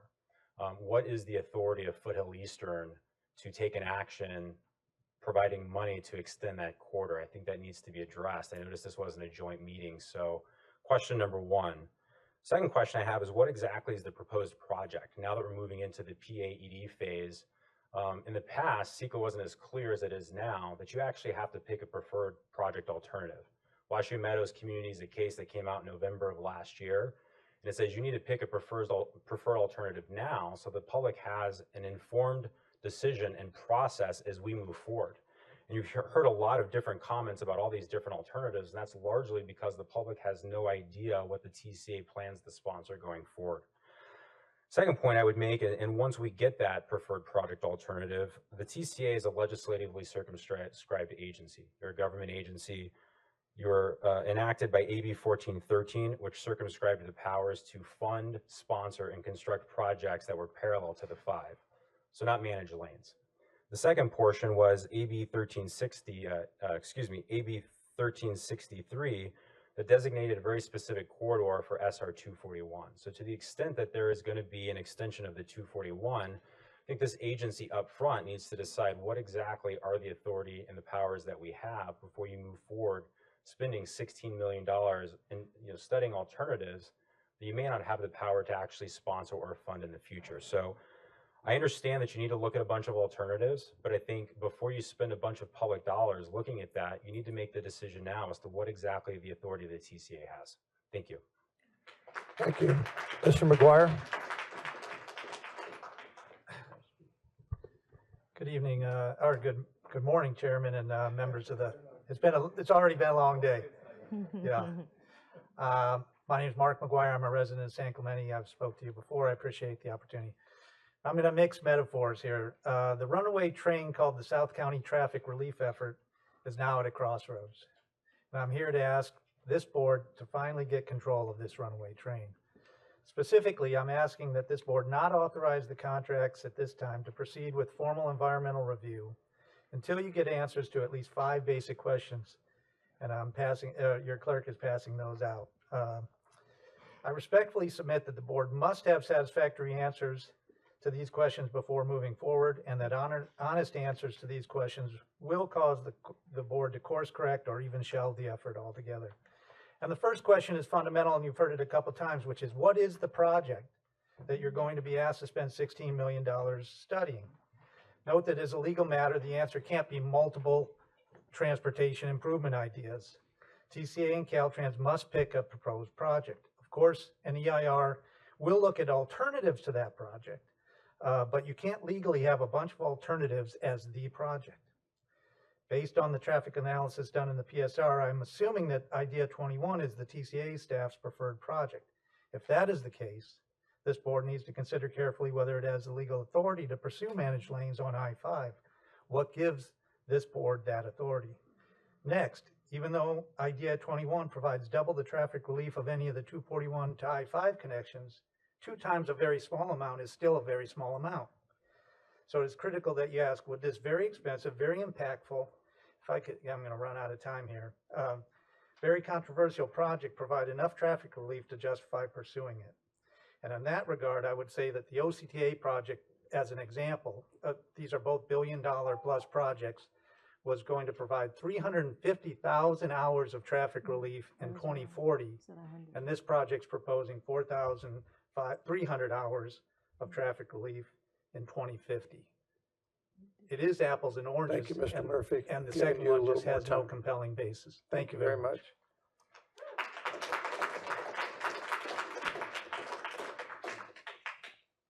So I'll now ask for any council comments on this item. Director Shea. Thank you. Vice Chair Shea. Thank you so much. Just a quick question. I do want our staff to answer a couple of these questions. One in regard that was just raised in regard to the preferred alternative. Can you just share, I know we've talked about this in the past, why is it that we're not identifying at this point in time of the planning process a preferred alternative? Caltrans requires us, as well as NEPA, to study a range of alternatives and study them equally through the environmental process until we identify a preferred alternative. We have to present that information to our board. You have to make an informed decision on which one provides the most benefit, the least impact. So we under NEPA have to study all the alternatives equally. I would just add to that, could you go back to the slide that shows the process? I think it was one of your first slides. So the PAED phase has a number of, shall I call, sub-phases within it. And the first phase is really important: notice of intent, notice of preparation, alternative scoping, purpose and need. One of the things we presented a lot of the alternatives in the project study report, which you heard in the presentation today. But as we go into this, and that's an administrative process where we work with Caltrans, the primary purpose of which is to determine the resources that Caltrans will have to identify and secure for their oversight in the next phase, in this PAED phase. So we didn't, while we can give you a comparison of alternatives, and we did preliminary traffic environmental studies of alternatives, it's really when we get into this phase that we're able to take those to a level of decision making. And the primary difference between that phase that we just completed and this first bubble of this next phase is what you see below there, the public meeting, where there's opportunity for the public to formally comment on the purpose and need statement, on the alternative. So as we move into that, we will be doing the technical studies or the technical analysis that we need to then at the end of this first bubble have sort of, I think, the clarity that I'm hearing both board members and the public looking for in terms of what are those alternatives that are going to move forward into the full technical studies, draft environmental document. Also moving with our partners, Caltrans and OCTA, to have consensus about how we move forward and cooperating together in this first bubble, and then better definition of what moves forward. Questions that I heard Mr. Bain ask about some of those legal authorities, those are the type of questions that get answered and documented in this first bubble before we go forward and spend the type of money that people are talking about and that are required for a project of this magnitude. So I think that's a very important step. And Thank you. Director Bartlett? I'm sorry. Director Shea. Yeah, just one more question, because I know it's difficult for the public to be asking or having a dialogue with us. So this other question, if the proposed project is Idea 21, should the San Joaquin Hills Transportation Corridor Agency share in the cost to study the managed lanes and be at the table talking about this? Thank you. Director Bartlett? Well, I was asking Oh, I'm sorry. to answer that question. so I would go back actually to what Director Murphy said earlier. All of the alternatives have to be identified and studied, and that's required in the Caltrans process that we're going into. So the solution to a traffic problem cannot be limited by what some may feel is our legal authority or not our legal authority. And that's a whole question that I think is we have very broad authority in doing that. But what we don't have is what we shouldn't do is the ability to limit what we look at, which would then predetermine an outcome or prejudice an outcome of a process that's determined to look at all solutions for solving a problem. Thank you. You done? Thank you. Please stop. Director Bartlett? Thank you, Chair. So I for one, am not comfortable with an expenditure of $16 million. And I understand all four bubbles that you've got here.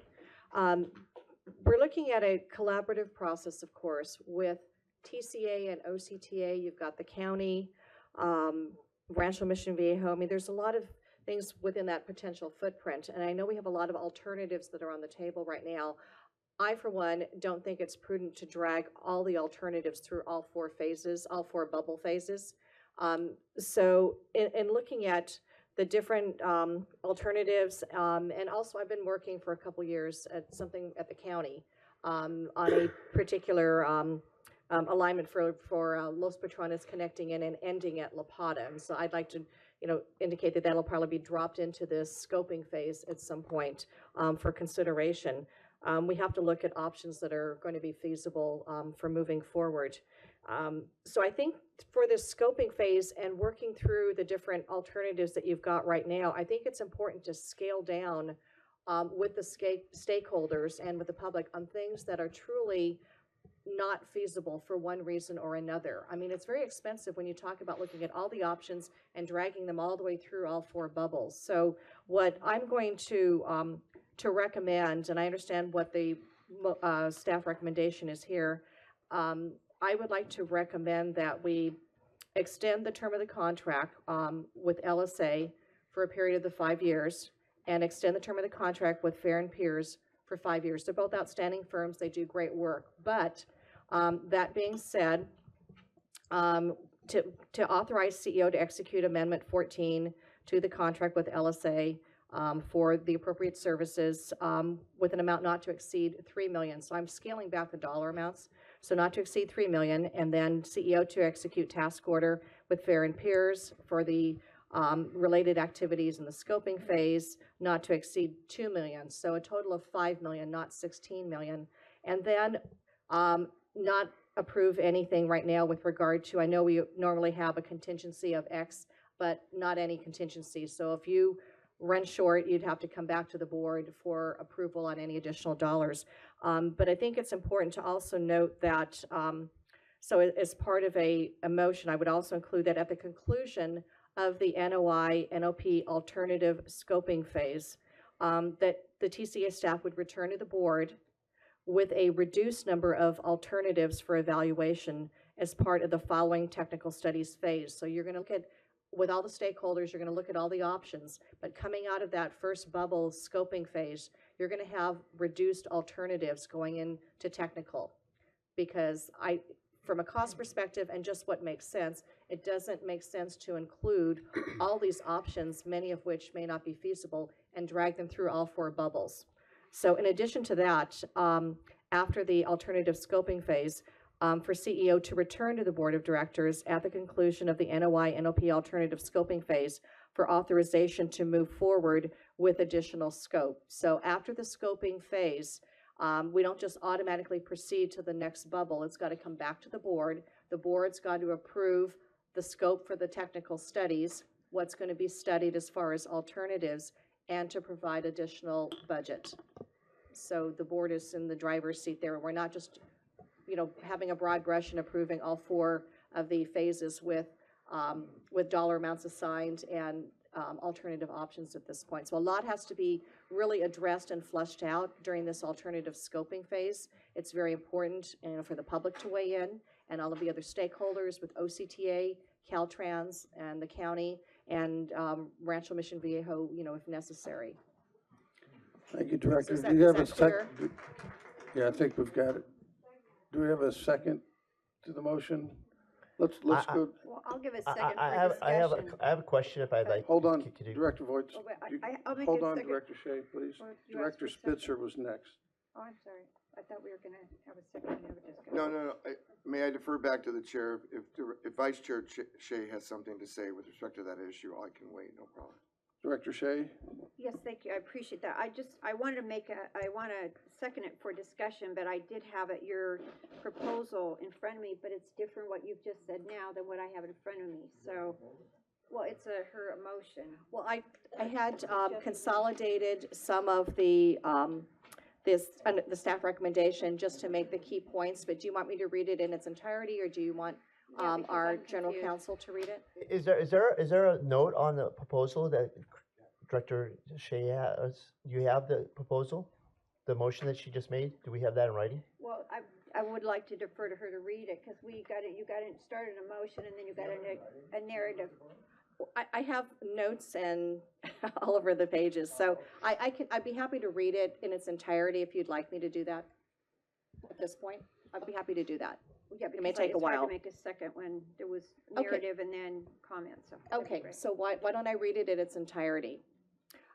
So the motion would be to authorize the CEO to extend the term of contract number K000946 with LSA for on-call environmental services for a period of 5 years. Authorize the CEO to extend the term of contract number K001054 with Fair and Pierce to provide on-call traffic engineering consulting services for a period of 5 years. Authorize the CEO to execute Amendment 14, number 14, to contract number K000946 with LSA to provide environmental consulting services in support of completing the PA/ED activities related to scoping phase and the alternatives screening report per Caltrans requirements for an amount not to exceed $3 million. Authorize CEO to execute task order number 10 to contract number K001054 with Fair and Pierce for traffic modeling and technical services in support of completing the PA/ED activities related to scoping phase and the alternative screening report per Caltrans requirements for an amount not to exceed $2 million. I am deleting the CEO contingency of that not to exceed amount, so there would be no contingency. And then in addition to that, at the conclusion of the NOI/NOP alternative scoping phase, TCA staff is to return to the board with a reduced number of alternatives for evaluation as part of the following technical studies phase, so i.e. the second bubble. And then CEO to return to the Board of Directors at the conclusion of the NOI/NOP alternative scoping phase for authorization to move forward with additional scope. And that would also include additional budget. That clarify for you? Yes, and again, I'll second that. I did want to add a couple of thoughts, if I could, to it, just a couple points. I would like us to consider directing our CEO to constitute some kind of technical advisory committee comprised of city managers for this, selected from Foothill Eastern member cities, based on the fact that I think we need to have more representation for cities. Are you proposing a substitute? No, I'm adding that, no, I'm adding this is Amendment. to amend her. All right, her continue. Proposal, and then second of all, to direct the CEO to provide quarterly updates, more regular updates, but quarterly updates to Foothill Eastern Board of Directors on the process and progress of the South County Traffic Relief Project. So I would like to even So tighten up Director that Shea, proposal. the quarterly reporting is already in the report, the agenda report. So But it wasn't in the motion, I just wanted to make sure is that accepted? by Okay. Yes, the maker of the motion does accept the friendly amendment. Okay. I like it when we get friendly amendments. Yes, yes, sir. Thank you very much, Mr. Chairman. So, obviously, I didn't know that potential language was coming, and I appreciate it. And I'm sensing that the reason for the language is to try to scale down, at least control the dialogue, both with respect to funding and looking at alternatives that will remain within the board's control. And I think that's an excellent intent. The issue I have, irrespective of this motion that's on the table or the way it was originally drafted, is that I'm not sure I buy into this argument that we have to put all these alternatives on the table and study every alternative in order to come up with a legally defensible document once a preferred alternative is chosen. When you look back at the airport issue, we made some decisions about whether or not there should be an airport in the middle of Central Orange County, Irvine. And we made a decision and the voters decided there shouldn't be an airport there. It was bad for the quality of life. Would it have improved the economy? Absolutely. Would it have saved all of us trips to Los Angeles Airport to travel internationally? Absolutely. But we made a decision as a community that it wasn't right for Orange County. So to sit here and to study alternatives that are intrusive into communities and would destroy communities, to even entertain that and go forward and put any money behind it, to me is particularly, it's my personal word, it's not meant to be pejorative or derogatory, it's offensive. I think we should decide what we want to study. We should make very definitive and personal statements about what we will tolerate and not tolerate in terms of alternatives. We should take out and off the table any alternatives that we believe in the final analysis would not be good for any particular community. While they might improve mobility, you have to ask yourself the question now, not later, at what cost? So to me, we shouldn't put a dime behind this. We should have a conversation and a vote on every single alternative now. We should have to put up votes to decide what you want to put forward to study. And then that will narrow the conversation about what then would both improve mobility and what might be legally defensible. So to me, I can't support any alternative. And listen, I've been a little busy lately, so I'm not as articulate about what alternatives, but I know that at least 14 and others, that anything that would go through a city or destroy a city or bifurcate a city or impact a school or whatever, those are off the table for all purposes for me. So, no, you guys, stop. I'm not campaigning, okay? So that's like, look, we have certain decorum in here, so let's observe it. But I just think the effort to scale down money could be misconstrued because you're going to still put money and invest in all these alternatives. And what's not fair to the community is the anxiety. I just want to be really clear about that.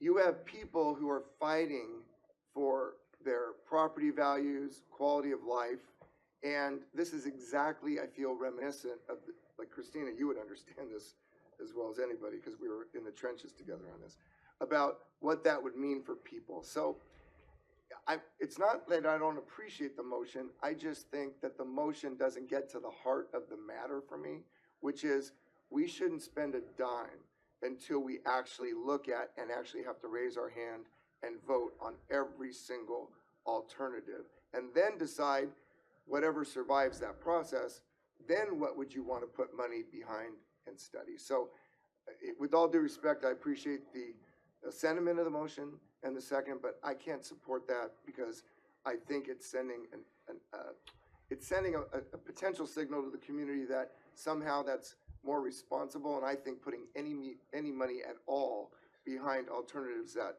would bifurcate or destroy our community is not responsible. Thank you, Mr. Chairman. Thank you.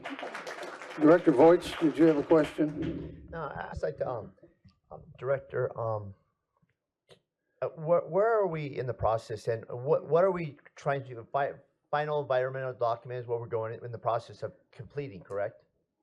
Well, the way that the alternative motion is presented is to really do the initial work in the PAED phase, which is focused on defining the set of alternatives that would be carried into it. So it's achieving what I'm hearing a lot of where people are wanting to go, and I think Director Bartlett's alternative motion gets us into that. There was never an intent to drag all of the alternatives through all of those steps, but this is an important first step, and the process of the Caltrans project development process that's there, it's there for this agency and your legal protection in terms of getting through the process and making the decisions that you're going to have to make.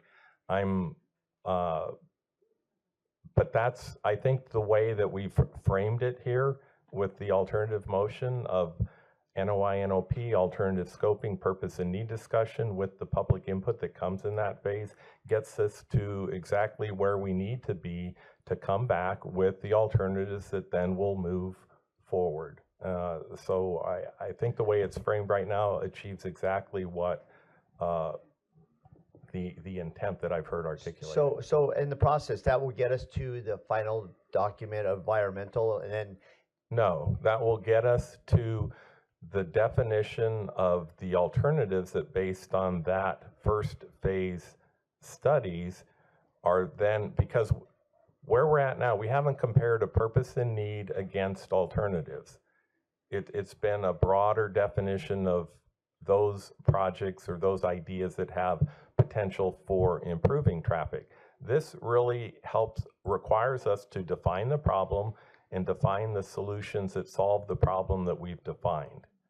And then with that, move into technical studies of those, not all of those. I do agree that there will be a significantly reduced set of alternatives through this initial process that then get carried forward into that. So it's not certain. It doesn't commit us to going through the full environmental process, but it does give us the opportunity to answer some very significant questions before we do go into that phase. All right. Thank you. Director Marriott. Thank you, Chair Sachs. And I'm primarily extending the dialogue because I may vote no on this new motion, although I think it's thoughtful and a move in the right direction. I'm not sure. I have some questions that will help me. And then if I do vote no, there'll be a better understanding from my folks back home as to why I've done so. First question for presenter, and I'm so sorry, I forget your name. I know your face so well. I appreciate the hard work that you've done on the presentation this morning. You talked about the quarterly updates. What have we spent to date, ballpark, do you estimate, in coming through the 20 over the last 2 years? And I mean ballpark. I know I'm putting you on the spot, so I mean real range bound I can accept. About $1 million. Thank you. Right. And that includes the traffic analysis, all the environmental work, and our program management. So it's all inclusive. So I agree with Director Spitzer that when he talks about not spending another dime, the angst, the anxiety, it's very, very real. It's very powerful for people in their communities. The concern I have about the motion is that we're just failing to rip off the Band-Aid. And I think today is the day we should rip off the Band-Aid. I really do. There's 2 or 3 areas that are so obvious at this point. We are, I would suggest that the problem we have is we are trying to morph into a planning agency, and we're not equipped to do it. And it's visible, just today is visual evidence of that.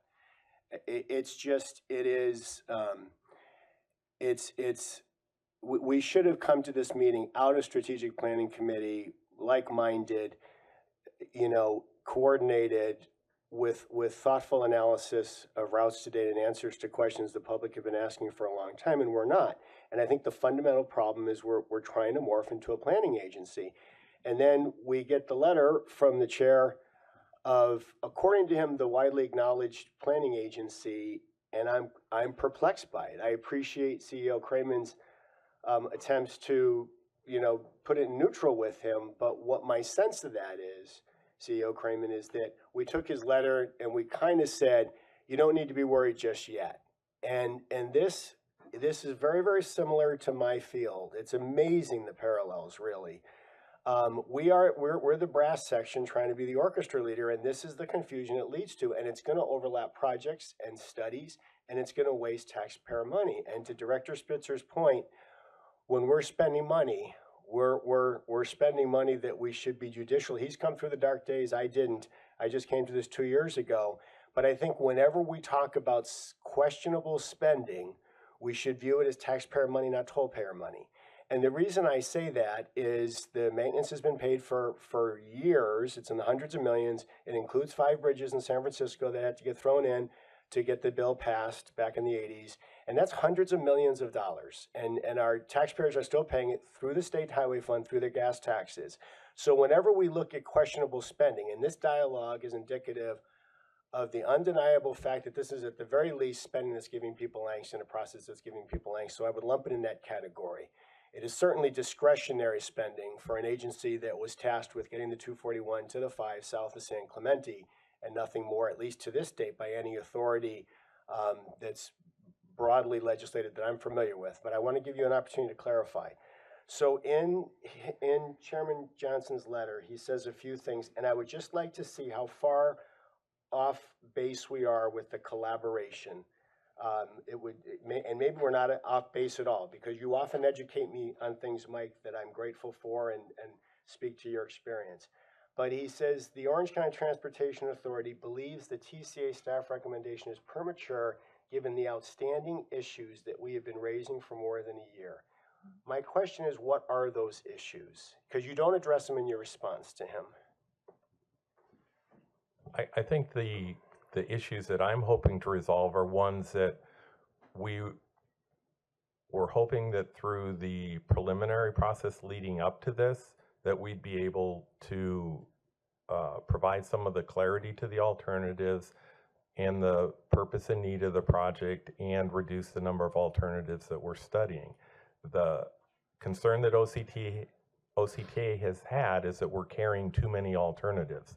So in the PSR, which there's debate whether we were able to reduce alternatives in that process or not, it came back to us from Caltrans in the process, and I'll let the director comment on that, that the preference is that that would not be the appropriate place to do that. The preference is to do that in this first phase of the PA and ED phase, where there is a public input component of that in the official process that we're going into. So, Jerry, if you want to add to that. He's answered you may go ahead. He's answered my question, but you may go ahead if you think it's important. Just to emphasize, the PSR PDS process is what this is, right? And we need to do that to sharpen our pencils through the process. I think. Okay. Hey, thank you. His next question is, the primary concern is that there is a clear conflict between OCTA's existing projects that have either been recently completed or set to begin. What are those projects, and what do you suggest are the clear conflicts? So that would refer to the recently completed construction of the HOV lane on the I-5, the anticipated project for additional improvements to the I-5, and the study that they have a PSR-only funding to study an HOV lane from Pico to the county line. And I think you'll see in my response that it's pretty clear that all of those needs that the I-5 have at the end of this bubble, if you will, we have to have a clear understanding between Caltrans, OCTA, and TCA about what the best path forward is for the I-5 corridor. Thank you. He says, as we have said multiple times, regional traffic projections based on adopted demographic forecasts do not justify the construction of a 4-lane toll facility in the median of I-5 south of Avenida Pico. Now, they've done a 200-page study of long-term transportation in Orange County, paid for by the taxpayers. What is he basing that on? What is he speculating there? Because obviously he's talking about the 14 and landing in the middle. So he seems adamantly opposed. And can you give me some color on that? I think his concern is that the level of traffic analysis that will be performed in the next phase is much more detailed than, as Dave described it, the high level of traffic that occurred in a PSR. Again, it's an administrative document that Caltrans uses to program their resources for the next phase, and that there's a desire by OCTA to, as there is by us, to get very clear answers on what would be the need of the project. And that is what is one of the major components of the next phase in determining which alternatives are carried forward. He speaks past tense, as we have said multiple times. They've clearly studied this. They clearly have, they clearly speak to some of this in their long-range plan. There's a clear disconnect there. But Yeah, I understand your point. I think there is ongoing concern about what that is. I know in their PSR for the HOV lane from Pico to the county line that there's ongoing discussions and concerns there as well. So very similar in this piece of highway that both agencies have, as does Caltrans, with Caltrans really being the lead for that. And a couple more on way to wrapping up. He says, as the designated transportation commission for Orange County, which is responsible for determining and approving the location and capacity of state highway projects, OCTA regularly prepares long-range plans in coordination with Caltrans and the Southern California Association of Governments. The alternatives TCA is proposing to advance for environmental review on the I-5 corridor are not included in OCTA's adopted plans, nor are they identified in any approved regional plans. My question is, a couple of quick questions and we'll wrap. Is the OCTA the designated transportation commission for Orange County? If they are, can you explain to me the process that awards them that distinction? That is correct. They are the designated transportation commission for Orange County, and that's in Public Utilities Code. I don't know the exact citation for that, but that's in that. Thank you.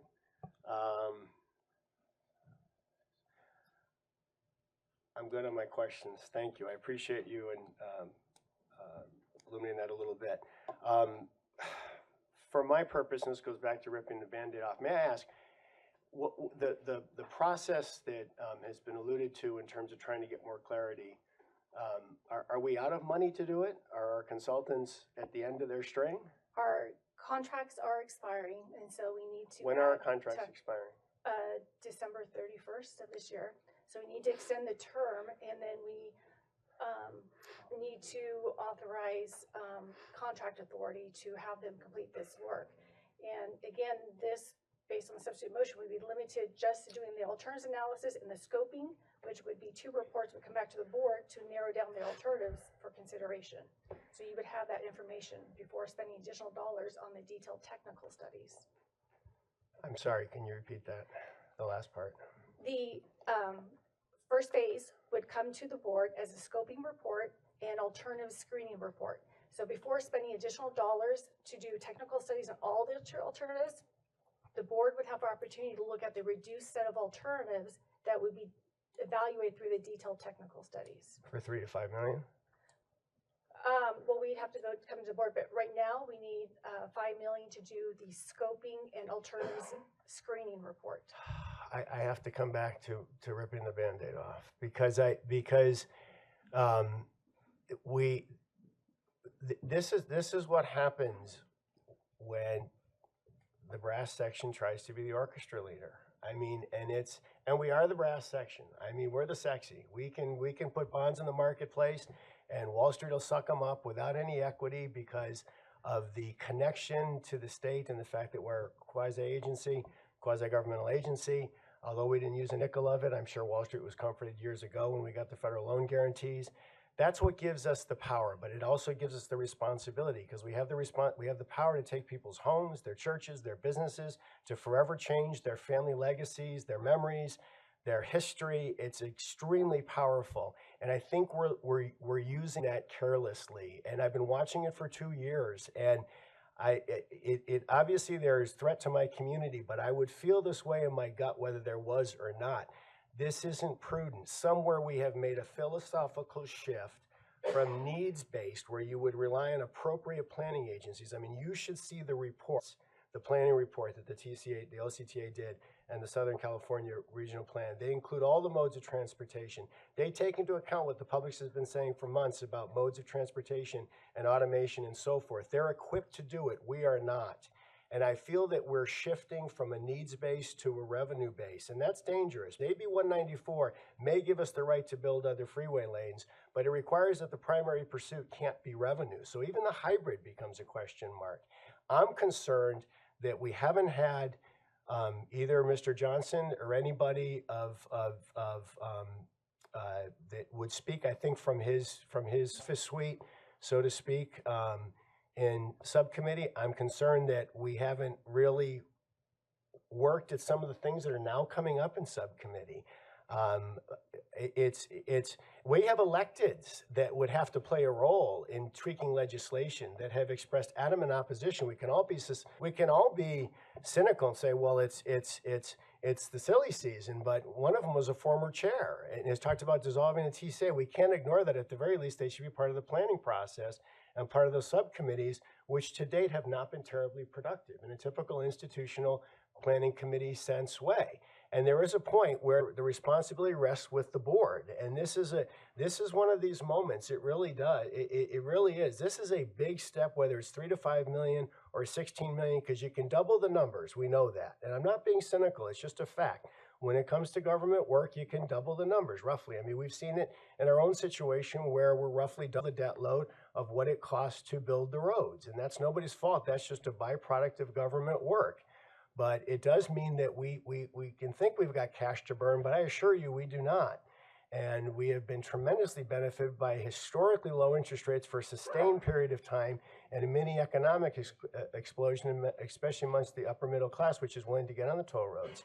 So we're not flush, and we're perpetuating a process. I mean, we have a woman here today who comes to every meeting and sacrifices, whatever she sacrifices with her family, and would be impacted by 9 or 18, 1 to 4% relief with zero redundancy relief. That's comical. That's criminally stupid to advance. I'm sorry, and I don't mean that personally. It's just it's sad, really. I mean, it's just bad government, and we can talk about the process, but this is the process now. And I would substitute an amendment with the chair's acquiescence that we go back to committee with it. We have some time. We can put people on very brief extensions. We go back to committee and really do the work in committee we should be doing. And encourage you to bring in Darrell Johnson to the process, to bring into their planning elements to the process, to bring in some of our electeds who we may need to rely on, and do the work that clearly, as has been on display for the last two hours, with exception to staff and some of our great consultants, has not been done with the right direction and clarity. Thank you for indulging me. Thank you. Director Bartlett. Thank you. So if we try to wrap this, and I appreciate all the comments from my colleagues and certainly from the public. And that's why I'm proposing this very reduced amount of scope and with expenditure of dollars. And through the process on the scoping phase, when we meet with Caltrans, they're going to be looking at all the different alternatives, and they might look with regard to eminent domain and other things. When you talk about OCTA, they're going to take a look at the general purpose lanes and the express lanes, and they're going to say, you know what, all the I-5 alternatives, pull those out of the scoping phase. When you talk about the county is going to be objecting to the hybrid. because you're going through a geologically sensitive area of the landfill, and you'd be ripping up Lapata. So during the scoping phase, with all of the other stakeholders weighing in to the process, the public, Caltrans, OCTA, and the county, you're going to really reduce the number of alternatives that need to move forward to the next phase. But we need to get the multi-stakeholder input into this process, get it done quickly, and have the reduced number of alternatives that are going to be moving forward that have a legitimate reason to get through to the next phase. But let's not drag all the different alternatives we have right now and guess about what we should do. We need to get the other stakeholders' input, because a number of the options that are presented are going to get knocked out and should get knocked out. But that's why I'm proposing the reduction of scope, reduction of dollars, no contingency. Everything's got to come back to the board, reduce number of alternatives, and let's get that done in a quick fashion. And I think that is really the best way to proceed. It's open and transparent government. It includes all the stakeholders involved, including the public, and everyone needs to give input during that process so that we can knock down those alternatives that don't make sense for whatever reason. They're not feasible. And then everything's got to come back to the board before we move on to the next bubble. So we're not authorizing all 4 bubbles. It's just that first bubble, reduce scope, reduce dollars, and everything's got to come back to the board before we move forward with any additional scope or dollars that are going to be expended. Okay, so I do stand by my motion, and I think that's the best way to move forward. Thank you. Thank you. Chair, Please be quiet. Chair, with respect to my colleague, could my motion be considered substitute to refer back to committee at this time? And I've heard no second. Is there a second to his motion? I'll second that. We have a And second. also, I'm waiting to speak, Chair. I understand. I have Okay, you on the thank list. you. Thank you. So we have a substitute motion, if I may paraphrase, to move back to committee for further study moving forward. Is that correct? correct? Thank you. All those in favor, say aye. Aye. Aye. All those opposed, nay? No. Wait, can you clarify what you're doing for our directors? Thank I you. just said, Please say it again. Director Marriott wants to move back to committee before we consider moving forward on agenda item number 3. Can I add a friendly amendment to that? It's already been voted Uh, on. It's already been voted on. Sorry. It was not voted on. There It was was. directors speaking during it because they didn't understand what you were doing. It's been voted on. The nays outweigh it. Okay. Director Ward, you asked to speak. It's now your turn to speak. I did ask to speak. When I was able to attend the strategic planning committee, I was not able to speak. I was not allowed to talk. One of the things that Director Marriott mentioned is bringing in some of the other directors that might be helpful. I think I could be totally helpful and answer a lot of the questions that the strategic planning committee board members have, but I was not allowed to speak during. So that would have been my friendly motion to bring in directors, as you said, and bring in OCTA so that the board knows what we're really dealing with, and we're not just in a vacuum making our own decisions here, because that's what it seems like we've been doing. When I was at the strategic planning committee, I was told that the PSR PDS submitted to Caltrans in September of 2018 was still waiting for remarks. So it's not completed yet. And yet, we're being asked today, everyone's asking, what does this mean? We're just going into environmental. This is a PAED, Director Voights, which means this is project approval. We're being asked to approve these projects. And what they are is this really South County traffic relief effort, and there's too many projects in here. I object to it going forward. I don't think we should spend the money on it. I agree with Director Spitzer that it needs to come back, and we need to have a frank discussion on this. Frankly, that's what I was trying to do by agendizing the PSR. I was trying to get the board to see what these really meant, because they don't know. They have no idea the eminent domain and condemnation that is through my city on almost everything that you are proposing. And a lot of these are things that you are not going to be able to do, and you don't have the authority to do. the day before we do this, we get a letter from OCTA saying that anything south of I-5, traffic is not justified. It's not justified to have a 4-lane toll road through there. Why are we paying money to study it? And then north of that, we're stepping on projects that OCTA is eminently getting ready to proceed and build. And those were taxpayer-approved voter Measure M projects that have been vetted, thoroughly vetted, and are ready to go. So I think we should not move forward. This needs to come back. Director Marriott tried to bring it to committee. You did not vote for that. I make a motion that it comes back to the board, and we all sit there and discuss it like we are now. If you're not ready to do it now. If you're not going to do that, then I have a substitute motion if you're going to go forward with Director Bartlett's motion.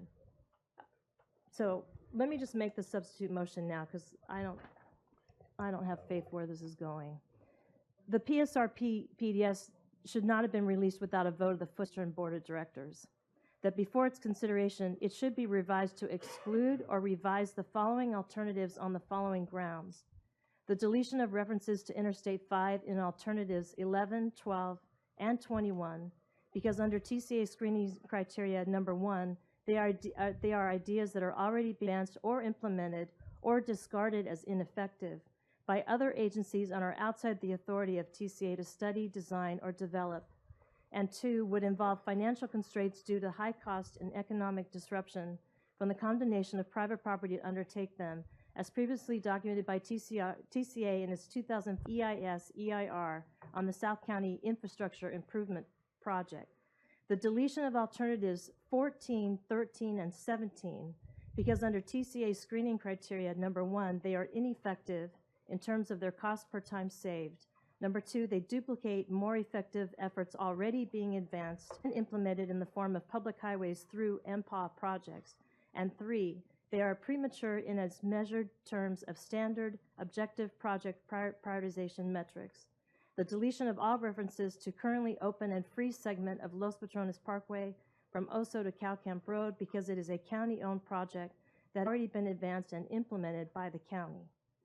That no further funds be spent in furtherance of these alternatives until TCA receives a formal opinion from its auditors and the state auditor that A, these projects are within the JPA's contractual and statutory authority of TCA to undertake, including studying and planning them, and B, TCA is authorized to spend development impact fees on roads not contemplated in TCA's original authorizing legislation, and 2, projects of general public benefit, such as improvements to Interstate I-5.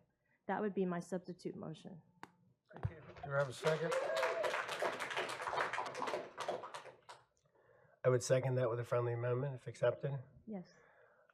Simply to refer that in back to committee and encourage staff to be as inclusive as possible and as regular as possible with committee meetings and invited guests for a truly collaborative process. Thank you. Motion and a second. I do want to recognize Director Beal. Thank you, Mr. Chair. I prefer to be recognized after the vote, Chair. Very well. All those in favor of the motion by Director Ward and seconded by Director Marriott, say aye. Aye. All those opposed? No. Nay. Director Beal, that motion does not pass. Thank you, Mr. Chair. First thing, just to put a fine point of clarification on something that was brought up earlier. We heard from our last 2 public speakers, and then Director Shea brought it up. If any legal impediment for this board today to move forward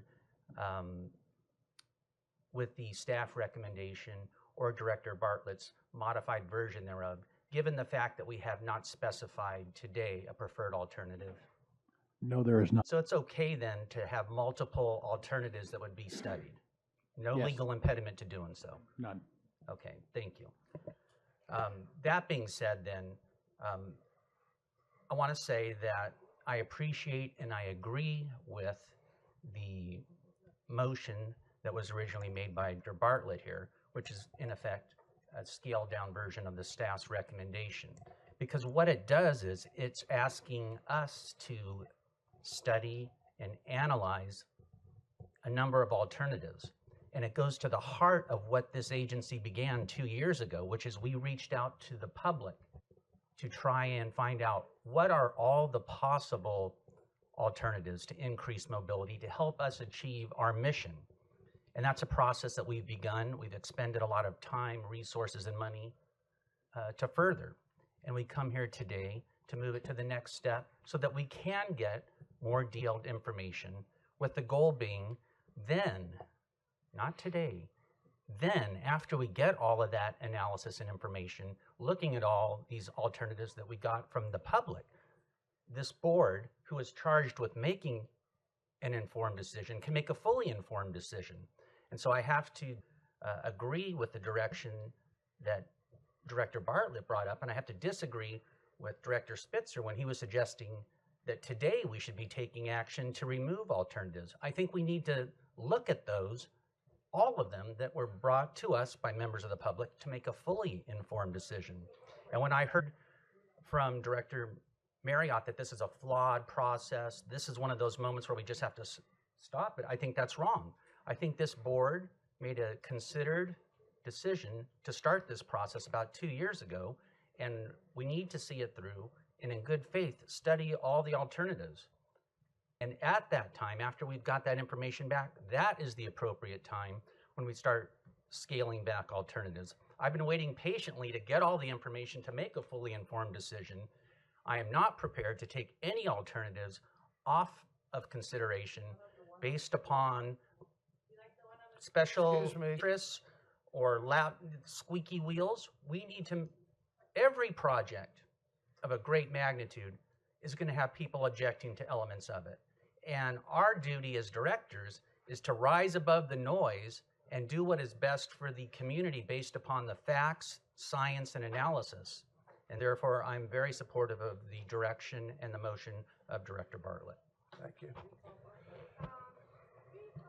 Let's call for the question. Question has been called for, so the motion by Director Bartlett, in essence, was to extend for 5 years the LSA F&P study, the LSA for $3 million, F&P for $2 million, total of $5 million, with no contingency allowance from the CEO.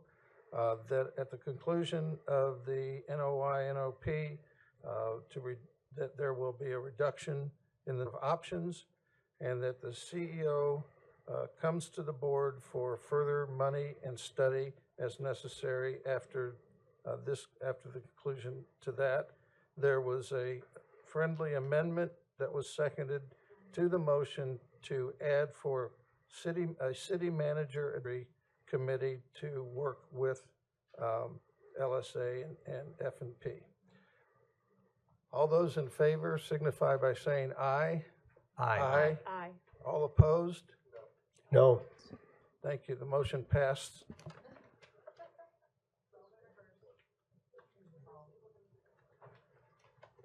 We have no more further public comments, so that is no longer necessary. We will, however, move to closed session. Mr. Attorney, will you please take us into closed session? Yes, Mr. Chair. Closed session is a conference with legal counsel regarding existing litigation under subdivisions A and D1 of Government Code 54956.9 regarding the case entitled the Reserve Maintenance Corporation versus Foothill Eastern Transportation Corridor Agency. Thank you. We're now in recess to closed session. The attorney has advised he has nothing to report. Therefore, this meeting is now adjourned.